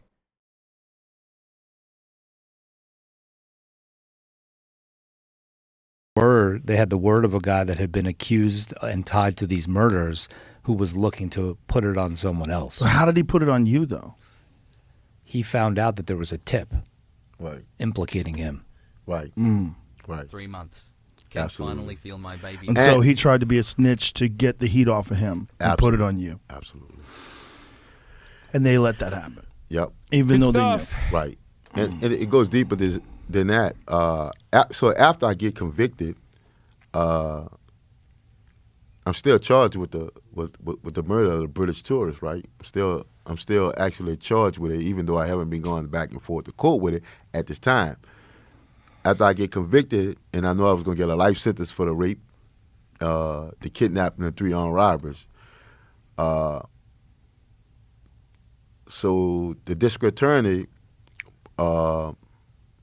made an offer to my defense attorney, and eventually brought it to me on the day of my sentence and said that, okay, we can give him 25 years, 21 years for the murder, get him a manslaughter, right?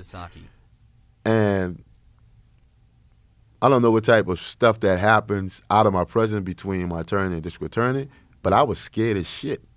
I just received a life sentence. I know I was about to give sentenced to life for the rape, and 25 or whatever, maybe 99 years for every armed robbery. I don't know. I was scared to shit. So I took the 21-year plea, but I never admitted to anything, right? And a part of the evidence was that the guy who we talking about that was initially trying to involve me, he was found guilty of the murder already. He was already found guilty of the murder. So they were trying you for a crime they already had convicted someone for. Absolutely. How is that possible? It happened. Because what they were trying to say is that if 2 people are in a car and you're both out committing crimes, right? You're both responsible. You're both responsible. There's something called the felony murder rule. Bro, it literally is like, all right, well, this gets another black person off the streets, so we're just going to go forward with it. Like, there is no other...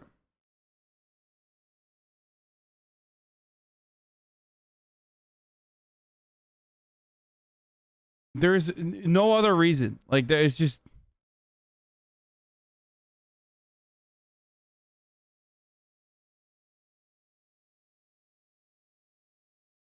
Rule.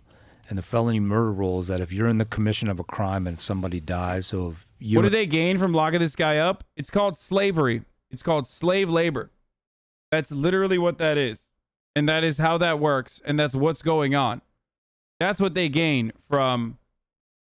Wait, wasn't it there was a sheriff in Louisiana who literally... Hold on.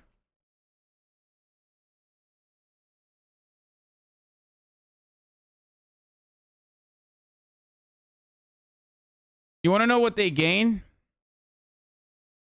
Well, don't ask me. Ask Louisiana Sheriff Steve Prater, Sheriff of Cato Parish. Louisiana Sheriff argues against releasing prisoners. You can work. Drawing slavery comparisons. Well, the parish jail. Criticizing criminal justice programs that release 12 months of this shit. People before their terms are over. Everyone.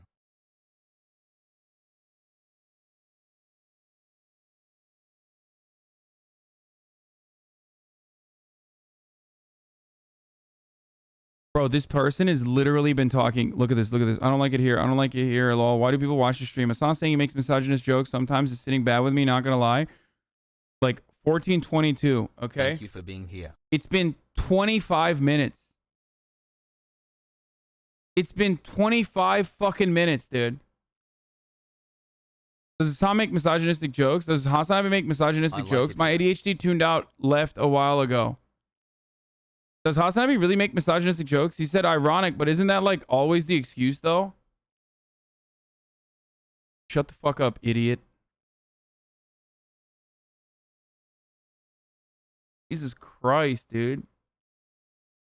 When I went and robbed the bank, and I go in and start, you know, shooting up the tellers and kill 2 tellers, you're responsible for the murder also.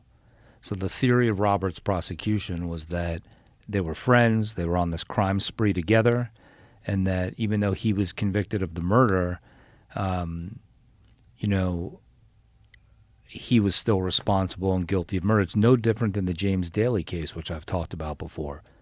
They convicted one guy, Jack Piercy, and then they tried my client after that.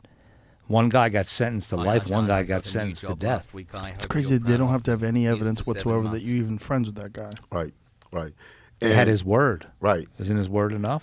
And the piece of evidence, another article of evidence that withheld is a report that that when he made a statement, like the morning of my trial, as I said, that I didn't have anything to do with the murder. He never knew me and different things. And that.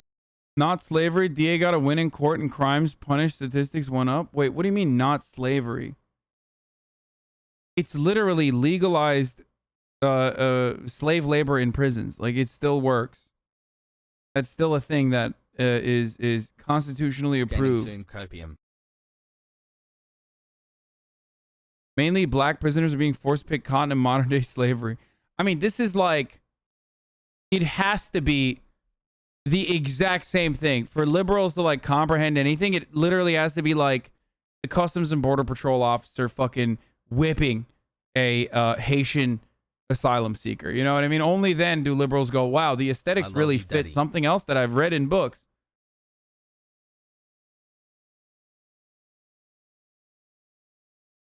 Labor under coercive conditions, like in prison, where your freedom has been taken away from you, is slave labor. Okay? It is very legal and very cool, according to the 13th Amendment. What? I'm using 2 milligram? You inspire me? What are you talking about?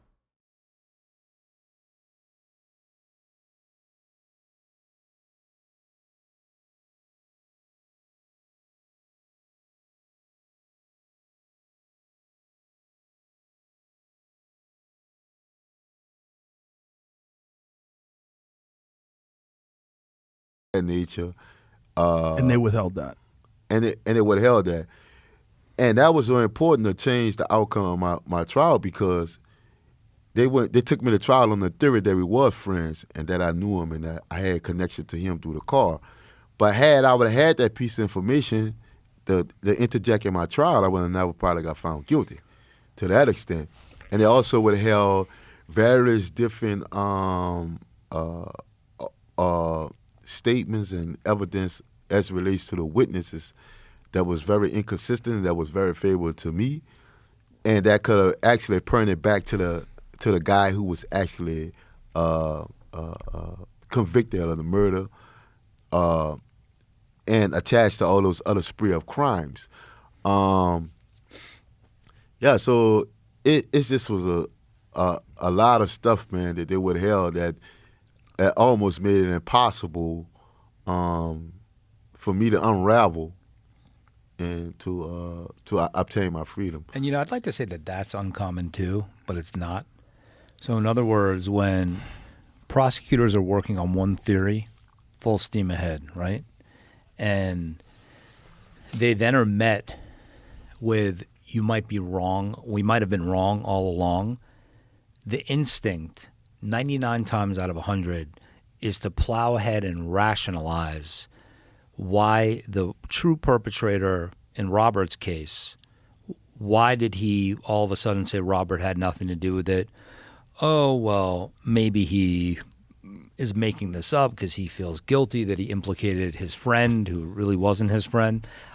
In Clemente Aguirre's case, which we've talked about and your listeners know about, the true killer confessed.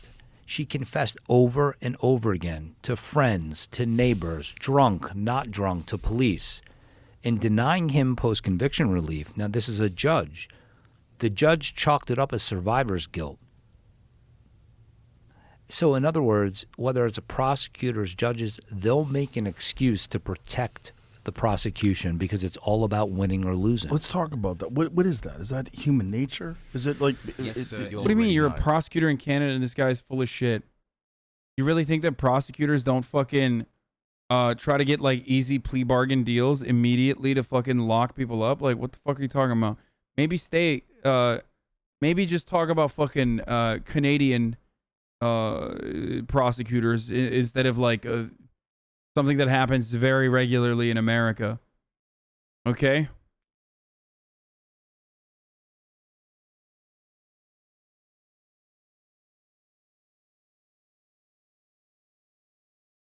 I'm a prosecutor in Canada, eh? Guess what? We take crimes against maple syrup very seriously out here. One time, we made a guy stay in prison for 5 days. 5 whole days, eh? Because he didn't say he was sorry. 4 months, Pog. Do people just want to confirm their initial suspicions and they rationalize all sorts of reasons why what they initially thought was right and this new evidence that shows that it's not right is wrong? Like, what is it? Is it they don't want to be, they don't want to lose? I think it's a fundamental flaw that we have as human beings that I share. As a Taurus, I especially share it. How dare you bring up astrology? But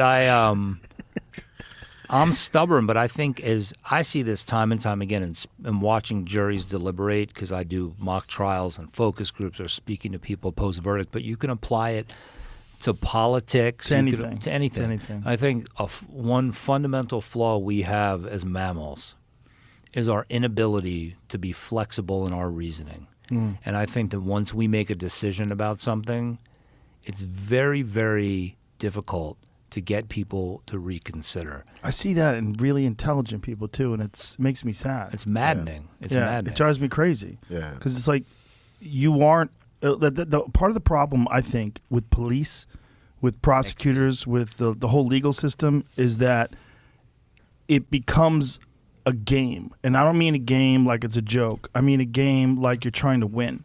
Yes. And whenever someone is involved in something where they're trying to win, they do whatever the fuck they can. People cheat. They move golf balls, right? They do whatever the fuck they can. Don't look at Jamie.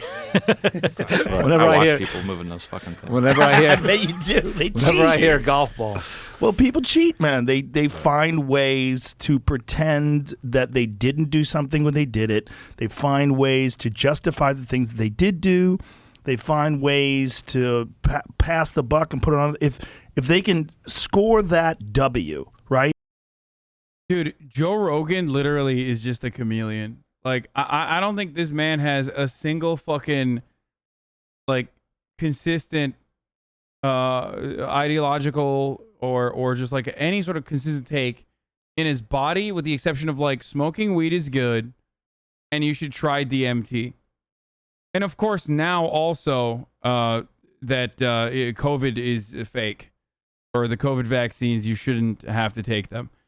Like, this man fucking absolutely railed against, like, so much shit. Like, Black Lives Matter, defund the police is terrible, bro. It's, like, terrible. So terrible, bro. Like, I don't understand. Like, why do people say, like, defund the police? So dumb, dude. Cops are fucking great. And you see cops do it.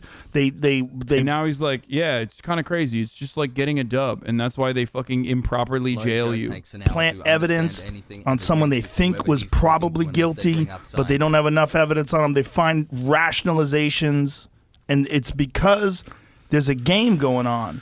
It's a win or lose, and it becomes a real problem. And not only that, with a lot of cops, there's quotas. Like, you literally have to arrest a certain amount of people. Right. Which is insanity. Like, what the fuck do they do if no one commits a crime? What do they do if no one speeds? If you have a quota where you have to arrest 100 people for speeding, what the fuck do you do if everybody... There you go, dude. That's a little bit of old school libertarianism right there. That's like... This is like old school libertarian guy speak, by the way, what he's talking about here, which is not bad.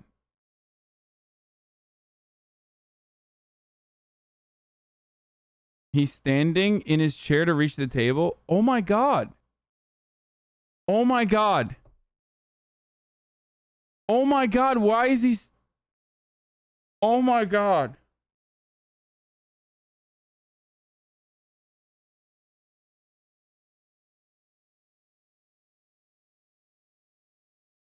Hassel, thanks for streaming. You are great. We love you. Thanks, Mr. Arjan.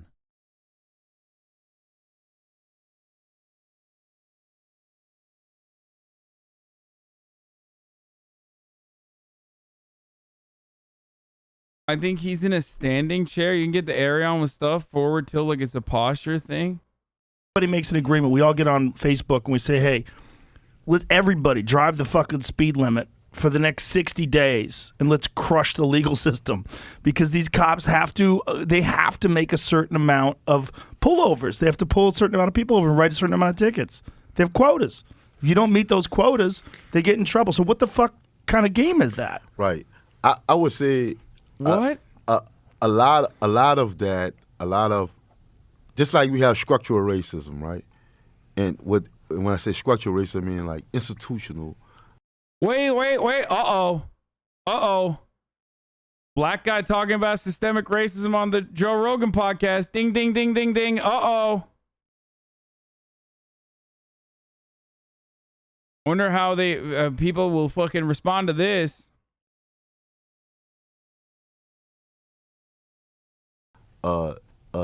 Things that set up through regulation, rules, and policies. Like redlining. Right.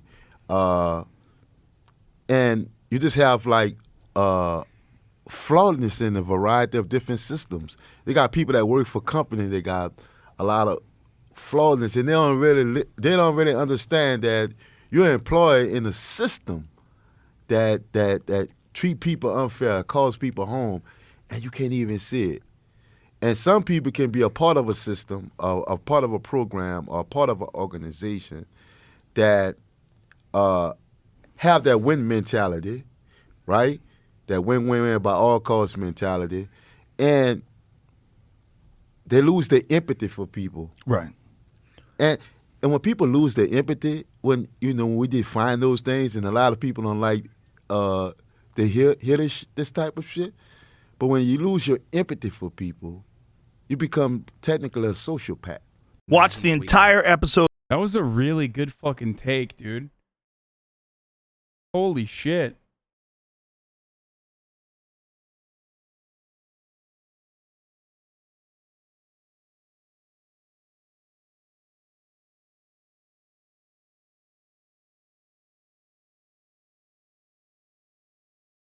I just wish he would have like, why is everything about race with you? Oh my God. Oh my God. Oh my God.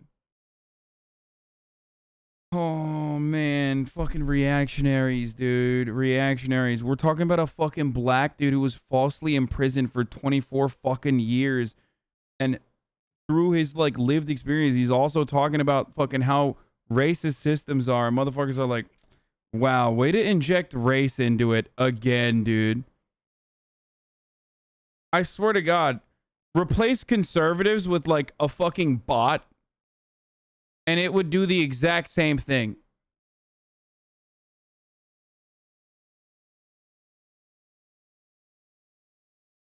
I don't inject race into every single thing.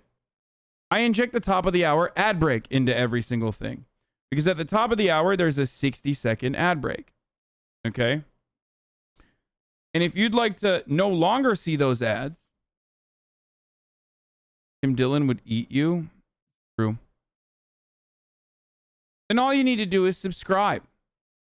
You can subscribe for $5 or you can subscribe for free. How can you subscribe for free? Well, you already know, with a Twitch Prime.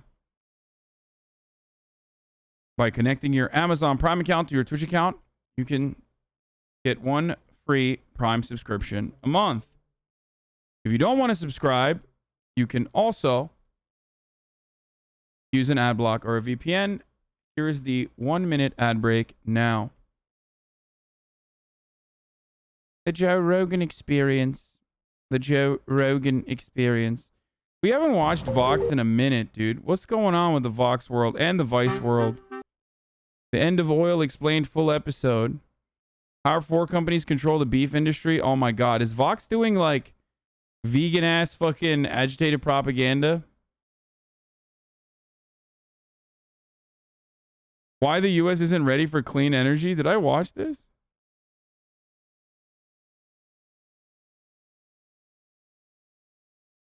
How the US stole the Philippines, control the choke point. How the US stole the Panama Canal. Oh my God. Okay, let's do it. That's a fire ass playlist, by the way. Fuck me.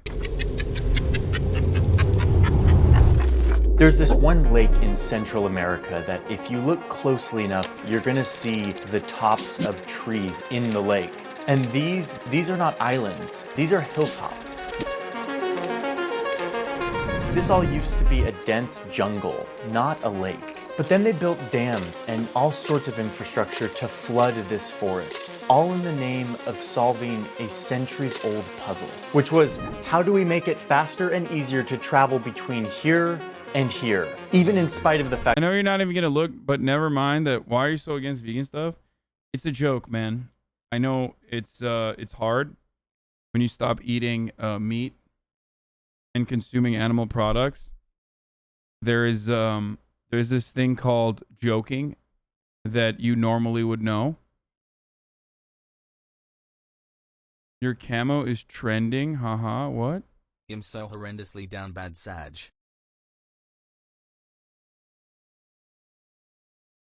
I mean, barely. What is this? This is a person with 3,000 likes. How is that trending? Fact that you have 2 massive continents blocking any waterway. But there was hope. If you look down here at this one thin stretch of land, here it's only 80 kilometers across, and it looks so easy to just cut a waterway into it. No. Turns out that puzzle was not easy.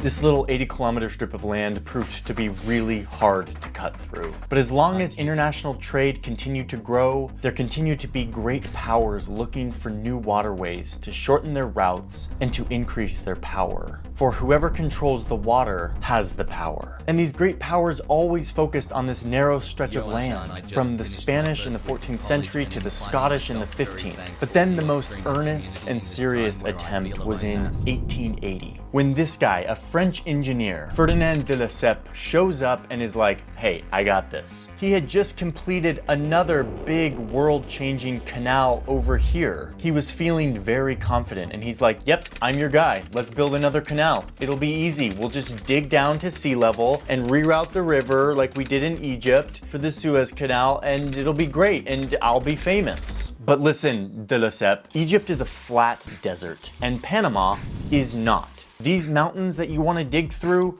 are well above sea level. So if you want to dig down to sea level to make a flat canal, it's not going to be. Mike Judge is MAGA? What?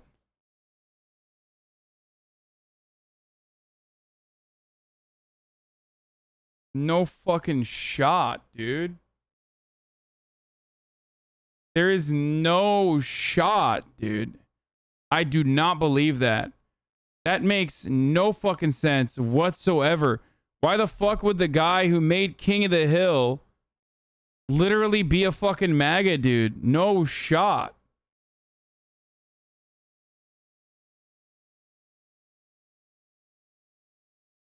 The guy who made Idiocracy?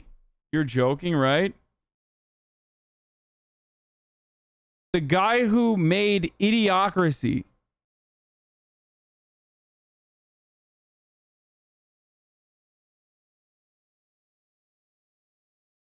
Office Space is like literally anti-capitalist. Idiocracy is literally fucking... Idiocracy is like the future with Donald Trump.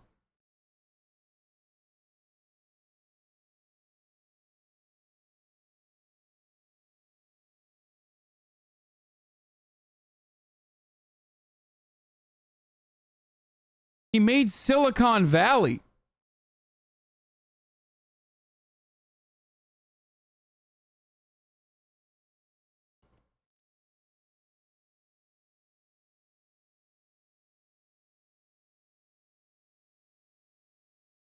He saw the future of idiots ruling everything because he is one of the idiots trying to rule the future. No shot. No, I don't believe that. There is 0%. There's like no fucking chance that this is real. Like no chance.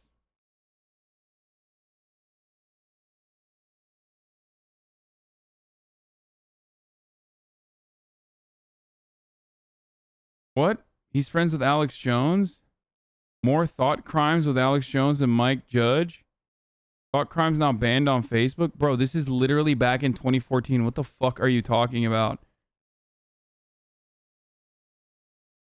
Back in 2014, dude. Shooting fucking guns with Alex Jones does not imply that you're like, in 2014, does not imply that you're fucking MAGA when you're literally making Silicon Valley. There's like an endless amount of, he's a fucking dude from Texas. It's like saying Richard Linklater is a MAGA chud. Linklater put Alex Jones in 2 of his movies, not 1, but 2 of his fucking movies. You're crazy.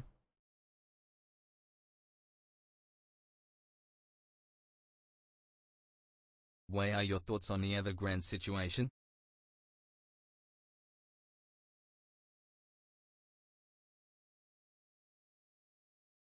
Idiocracy is eugenics. What do you mean? It literally builds on the concept that we're getting dumber and that's built into the bell curve. Oh my God, dude. Yes, cancel Mike Judge. I know, dude. I know. It's fucking anarchists, dude. Just please stop. Just. I promise, dude. It's not that fucking deep, okay?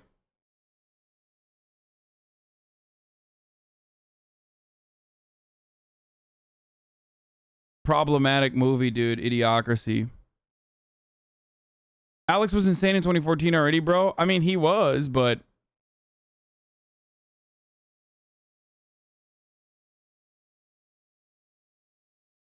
Idiocracy returns after 10 years. Unfortunately, it's not really set in the future anymore. Yeah, dude. Yeah, no, this guy's definitely fucking MAGA, dude. Yeah. I'm sure the guy who's been like, I'm sure the guy who made Idiocracy and says like Idiocracy in 2016, Idiocracy is like real life. Poggies. What do you mean by he made Silicon Valley? The fucking HBO show, dude.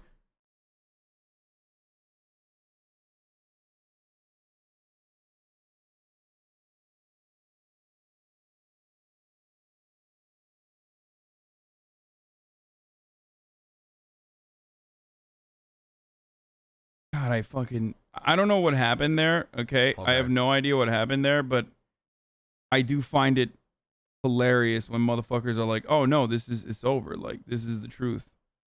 This guy 100% is a fucking MAGA guy. I know it in my heart of hearts. I know it to be true. Sorry. It is what it is.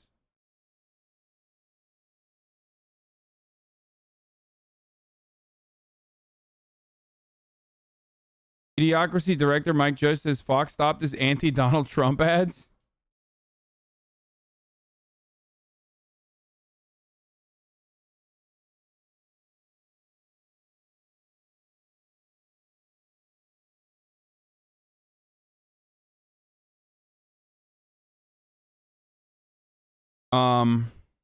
Chat is so willingly stupid when they're trying to cancel someone. Absolutely.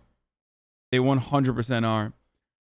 He might have supported like fucking Prop A or some shit, which is like a cop bill, right?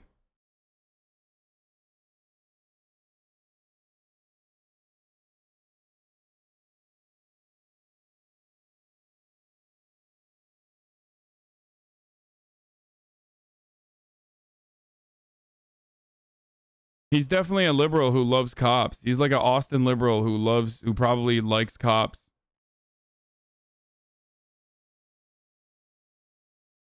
You need to stop. I've never seen someone take this much copium. What? Dude.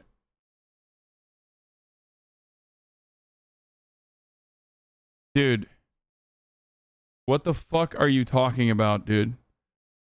Like, you have someone's entire body of work. You have someone's entire body of work show a certain way. Okay? Like, advocate for a certain thing. And then you literally turn around and you're like, well, this one random guy said that he donated to a fucking conservative cause. So he must be MAGA. And I'm actually fucking... He must be MAGA and I'm actually copium. I'm doing copium.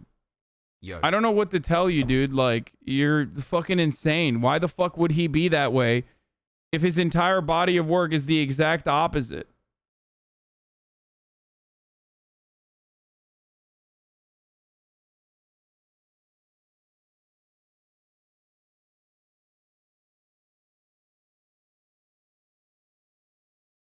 Makes no sense. There are tens of millions of rich white libs that back the blue. Oh, yeah.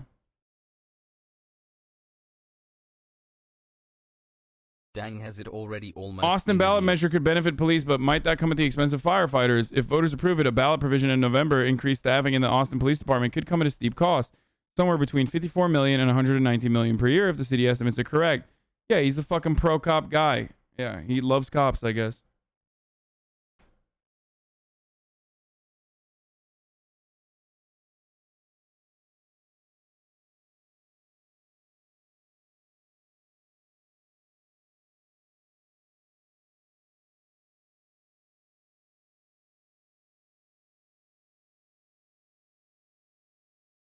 There's a lot of people who support cops, chatters.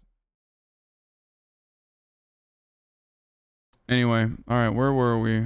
Okay. Easy. Meanwhile, another French engineer comes to de Lesseps, and he's like, dude, this isn't gonna work. It's way too much digging. Instead of bringing the mountains down to sea level, what you...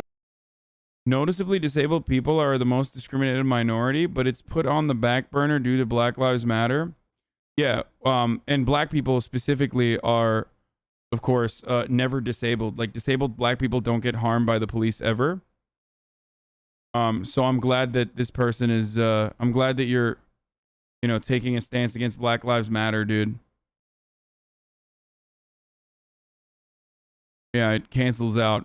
Good take, by the way. In the middle of a video and chat doesn't Idiot. hear this. You need to do is bring the sea up to the mountains. And in a moment of collaborative creativity, de Lesseps admits that he was wrong and begins construction based on the new plans. And then he promotes this guy as the head of engineer and says, great idea. No, de Lesseps was like, bring the ocean up to the mountains? That sounds stupid. Screw you. I'm the famous one. The canal is going to be at sea level, just like we did with the Suez Canal. So the French start digging. Well, actually, it wasn't the French. It was a ton of poorly paid migrant workers who were doing the digging, hacking away at the jungle with machetes and then digging by hand with pickaxes in sweltering heat, knee-deep in sitting water, which is heaven for, you guessed it, disease-infested mosquitoes, which is terrible news. But luckily, de Lesseps, the engineer, was always there in the trenches with his workers, wielding a pickaxe alongside his people. Yeah, no, of course he wasn't. He was just hanging out in France, only visiting Panama twice over the course of 7 years to just like check in on the project. And what he realized when he showed up 7 years into this digging is that things were going horribly. People were dying like 40 or 50 a day. All in all, 20,000 workers died trying to dig this canal. Thousands died from disease and accidents, and we will never know their names. And it's not just that people are dying, it's that the digging isn't working either. They would do a bunch of digging one day, and then the next day the rain would bring in all of the mud that they just dug back into the canal. So de Lesseps shows up, realizes this is happening, is like, this is not working. Is there another way to dig this canal? And then he has a flashback to 7 years earlier. Bring the sea up to the mountains. And he's like,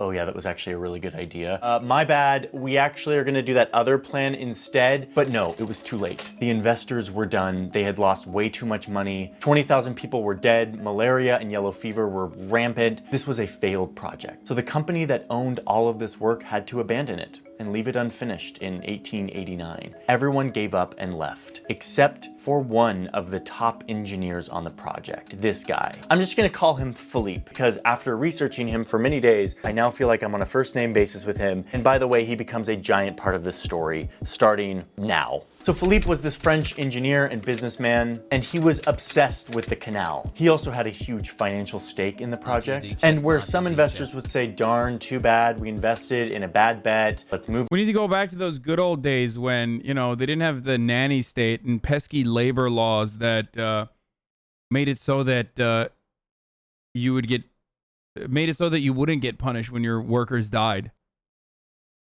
You know what I mean? Sick and tired of these goddamn pussy libs and their silly fucking labor laws, dude. I don't need the nanny state telling me I got OSHA. Move on. Philippe was like, no, I will do whatever it takes to make sure that this is not a failure. Please stop sending me the Pablo Escobar Porsche, dude. It's literally $2.3 million. I looked at it. Heard you like Porsches. Here's Pablo Escobar's Porsche. It's $2.3 million, dude.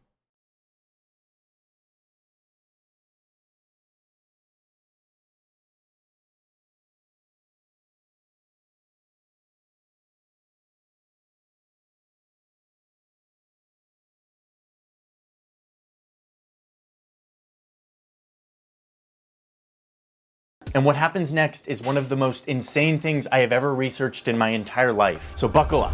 The wind of change is blowing half a gale in the Panama Canal zone. Okay, so let's get some context really quick. It's like 1900 at this point. The US is really starting to like get a handle on this whole imperialism thing that they've been doing. They just fabricated a war with Spain, which led them to conquer the Philippines, Guam, and Puerto Rico. They had just overthrown Hawaii's government. They annexed Wake Island and American Samoa. They're like, dude, this overseas empire thing is kind of working out for us. The president at the time was Teddy Roosevelt, who we've seen in previous episodes. And Teddy is looking around this region that the US is increasingly taking over, and he sees an opportunity to dramatically increase the naval power of the United States if they could just unite the Atlantic and the Pacific. It's time to build a canal, says Teddy. So of course they looked somewhere in Central America. And the original plan that the US wanted to pursue was to build a canal not in Panama, but here in Nicaragua. It wasn't the shortest stretch of land in this area, but there was a huge lake here which would cut down on the digging, and it just made a lot of sense. So they started doing surveys and making plans to build a canal in Nicaragua. Meanwhile, Philippe, the Frenchman, is still down here at his failed project, and he's seeing the US become interested in a canal, and he's like, this is my moment of vindication. So he goes to the US Congress and he's like, hey guys, I know you're looking at Nicaragua, you've been doing all this site planning and surveys and stuff, but guess what? Right next to this proposed site for your canal, there are volcanoes. Big, scary, belching volcanoes. And one of them just erupted around here, sort of next to your site. Nicaragua even had a postage stamp that featured one of these nearby volcanoes erupting. So the Frenchman goes around to the US senators and distributes this postage stamp and says, look, scary volcanoes in Nicaragua, don't build your canal here or they'll be destroyed by lava or something. And guess what? It totally worked. The US Senate got cold feet about their Nicaragua canal plan, and they're like, we're not gonna do this anymore. Let's find another place to build it. And Philippe is like, oh my gosh, I can't believe that just worked. Stamps with volcanoes. He's like all giddy, and he's like, I wonder where there would be a good place to build a canal. Oh, wait a minute. Why not Panama? We, the French, already did a ton of work to get you started. Why don't you just pick up where we left off? We'll sell you all of our gear, all of our stuff. It'll be a great deal. And the Just Serious Andy here. Should women's fit clothing be labeled as FemFit instead of women's on clothing store sites to include FemNBs?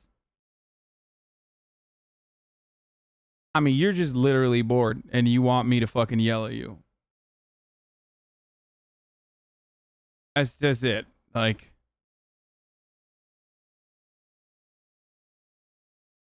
The US is like, but isn't Panama a part of Colombia? And yes, indeed, at the time, Panama was actually a part of Colombia. It was not an independent country. So the United States Congress is like, okay, listen, Philippe, we will buy you out of your canal project that you clearly... Dog, chill.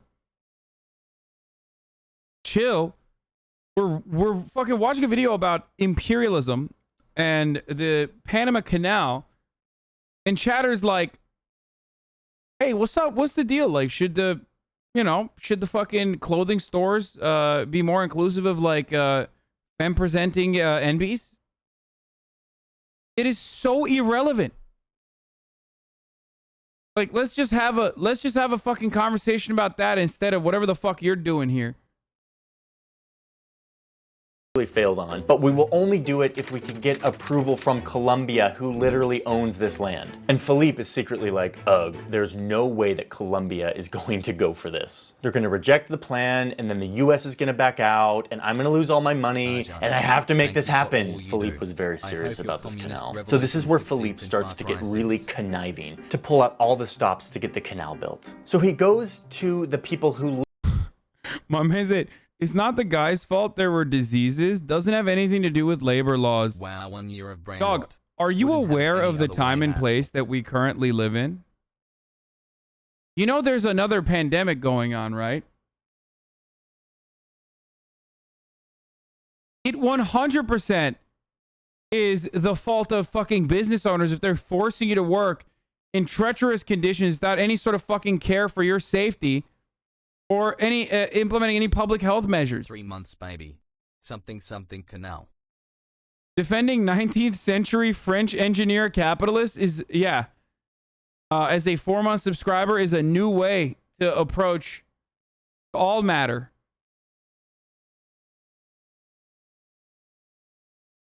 Oh God, this guy. Maybe I'm wrong, but burgers are really dehumanizing. Who they are doesn't matter, and all they're an unspecified object. My mom OD'd on opiates when I was 7. I had to call the police and I've been traumatized ever since. Police will show up, put handcuffs on them instead of helping. Sorry to hear that.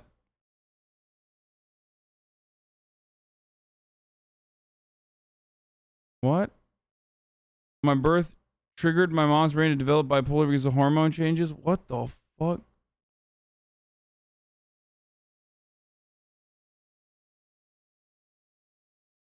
Okay, I should not have looked into this person's chat record.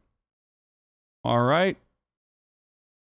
It's a joke. It's a joke. It's a joke, lmao. Okay. Live in the region of Colombia called Panama. And he says, hey guys, I know you've sort of been wanting to be independent from Colombia for a long time. Bogota is so far away, they don't care about you. You could be your own country. What if I, a French engineer, could guarantee your independence without a bloody war? Just leave the details to me. Make me your ambassador and I will make this happen. And the Panamanians are like, but dude, you're French. And he's like, yeah, but you're Colombian. So why don't we team up in the name of creating Panama, a new country. And they were like, okay, fine, Philippe. You're our representative, our ambassador now. Just give us the signal when we should rise up for our independence. But you promise to make sure that Colombia is not going to come in and quell our uprising. And Philippe's like, yeah, I'll take care of it. Okay, before we keep going with the story, I want to tell you about today's sponsor, Policy Genius. About a month ago, Jesus Christ. Panamanians, he does it. Dude, I want to finish this, but like, I'm not going to lie, it's kind of mid. Know if he has to use it yet. But back to the Americans having to ask Colombia for approval to build their canal. Sure enough, they show up and Colombia's like, no, go home.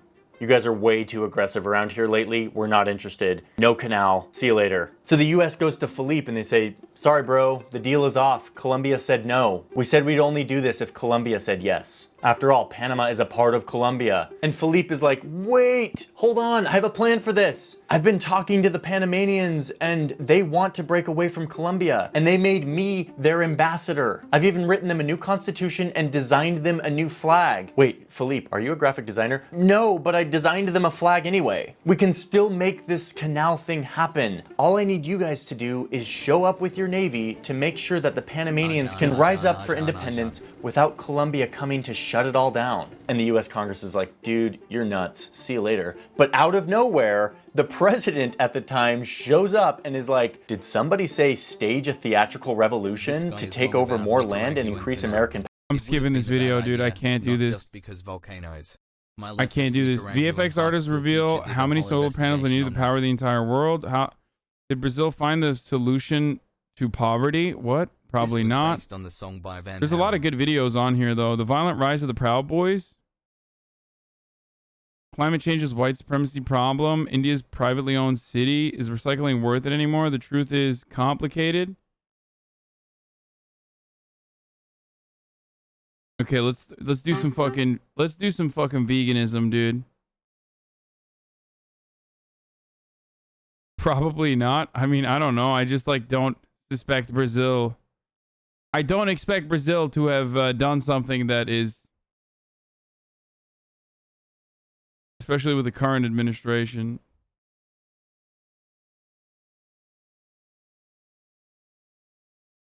Watch the Brazilian video. It's amazing. Okay. Americans generally think of Brazil as a country of beaches, jungles, and Christ the Redeemer, a friendly tourist destination with fun and festivity. But Brazil isn't just a nice spot for a vacation. It's one of the most unequal countries in the world. It's also a country with one of the most successful socialist movements of our time. In 1888, Brazil abolished slavery, the last country in the Americas to do so. But even after a republic was established in 1889, elites excluded most people from voting, using their power to enrich themselves and their families. For decades, Brazil was a textbook oligarchy, based on coffee with milk politics, a reference to the agrarian economies of the two most influential states. The government acted above all to protect elite interests, while millions languished in poverty. As Brazil urbanized, peasants flocking to cities could see prosperity around them, but couldn't reach it. They built sprawling informal settlements called favelas, stark illustrations of the country's disparity. By the early 1960s, an alternative vision emerged, based on land redistribution and expanded democracy. Communists, peasants, workers, and students supported this reformist push. But then, fearing a communist takeover, the United States and local elites supported a military coup. From 1964 to 1985, Brazil was ruled by a brutal dictatorship that killed and tortured thousands of people. But by the late 1970s, something was changing. Workers noticed their wages were not keeping pace with the rising cost of living. It turned out they were getting paid significantly less than the regime let on. So, led by a combative, charismatic union leader named Luiz Inácio Lula da Silva, commonly known as Lula, workers in the industrial heartland around São Paulo went on strike. Lula understood well the indignities of the working class. His parents were illiterate peasants who struggled to give their kids a better life. And he didn't learn to read until he was 10. When he was 18, he crushed his pinky in a workplace accident. And by the time he was seen by a doctor 4 hours later, there was no choice but to amputate the finger. Driven by these experiences, Lula and those around him realized that workers needed their own political party. So in 1980, they created the Partido dos Trabalhadores, the Workers' Party. It was the first party in Brazil created for workers by workers. The Workers' Party grew quickly, and in 2002, after 3 failed attempts, Lula was elected president. In office, Lula recognized that Brazil's fundamental problem was the grinding poverty and inequality that previous governments had mostly ignored. So in 2003, Lula's administration introduced Bolsa Família, the family stipend. Basically, the government would guarantee an income to families in extreme poverty, those earning less than $17 per person per month. And when poor families over the official poverty line were expecting a child or had a child below 18, they would get extra income too. As long as families get— There's a new Dave Chappelle comedy special, by the way, and it's apparently even more fucking like anti-LGBT than before, which I don't know. I'll look at it. I haven't seen it yet. Get vaccinations and keep their kids in school, they can receive benefits indefinitely. There's no mandatory drug testing and no work requirement. With this guaranteed monthly income, poor families can meet their basic needs and afford safer living conditions. The program doesn't provide a lot by American standards. Most families receive about $38 a month. But for the neediest Brazilians, it has been transformational. Compared to what other countries were doing, the scale of Bolsa Família was incredible. In the 1990s, US President Bill Clinton had implemented welfare reform. He made it more difficult to access government benefits. Promising to end welfare as we know it, he instituted work requirements and drug tests. It became so complicated and humiliating to secure government assistance that many Americans who needed Isn't joking about it? That's a dumb take. Dude, I literally haven't even given a take yet. Like, I love... This reveals people's fucking points of view on the culture war when it comes to, like, jokes and shit. I haven't seen it yet. I haven't said anything about it yet. And this guy is already mad at me because he suspects. Like, he's like...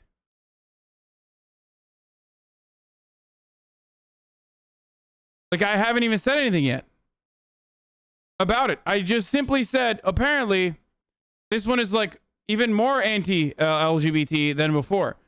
And I have always been a massive fucking Dave Chappelle fan. Like, massive, massive, massive Dave Chappelle fan.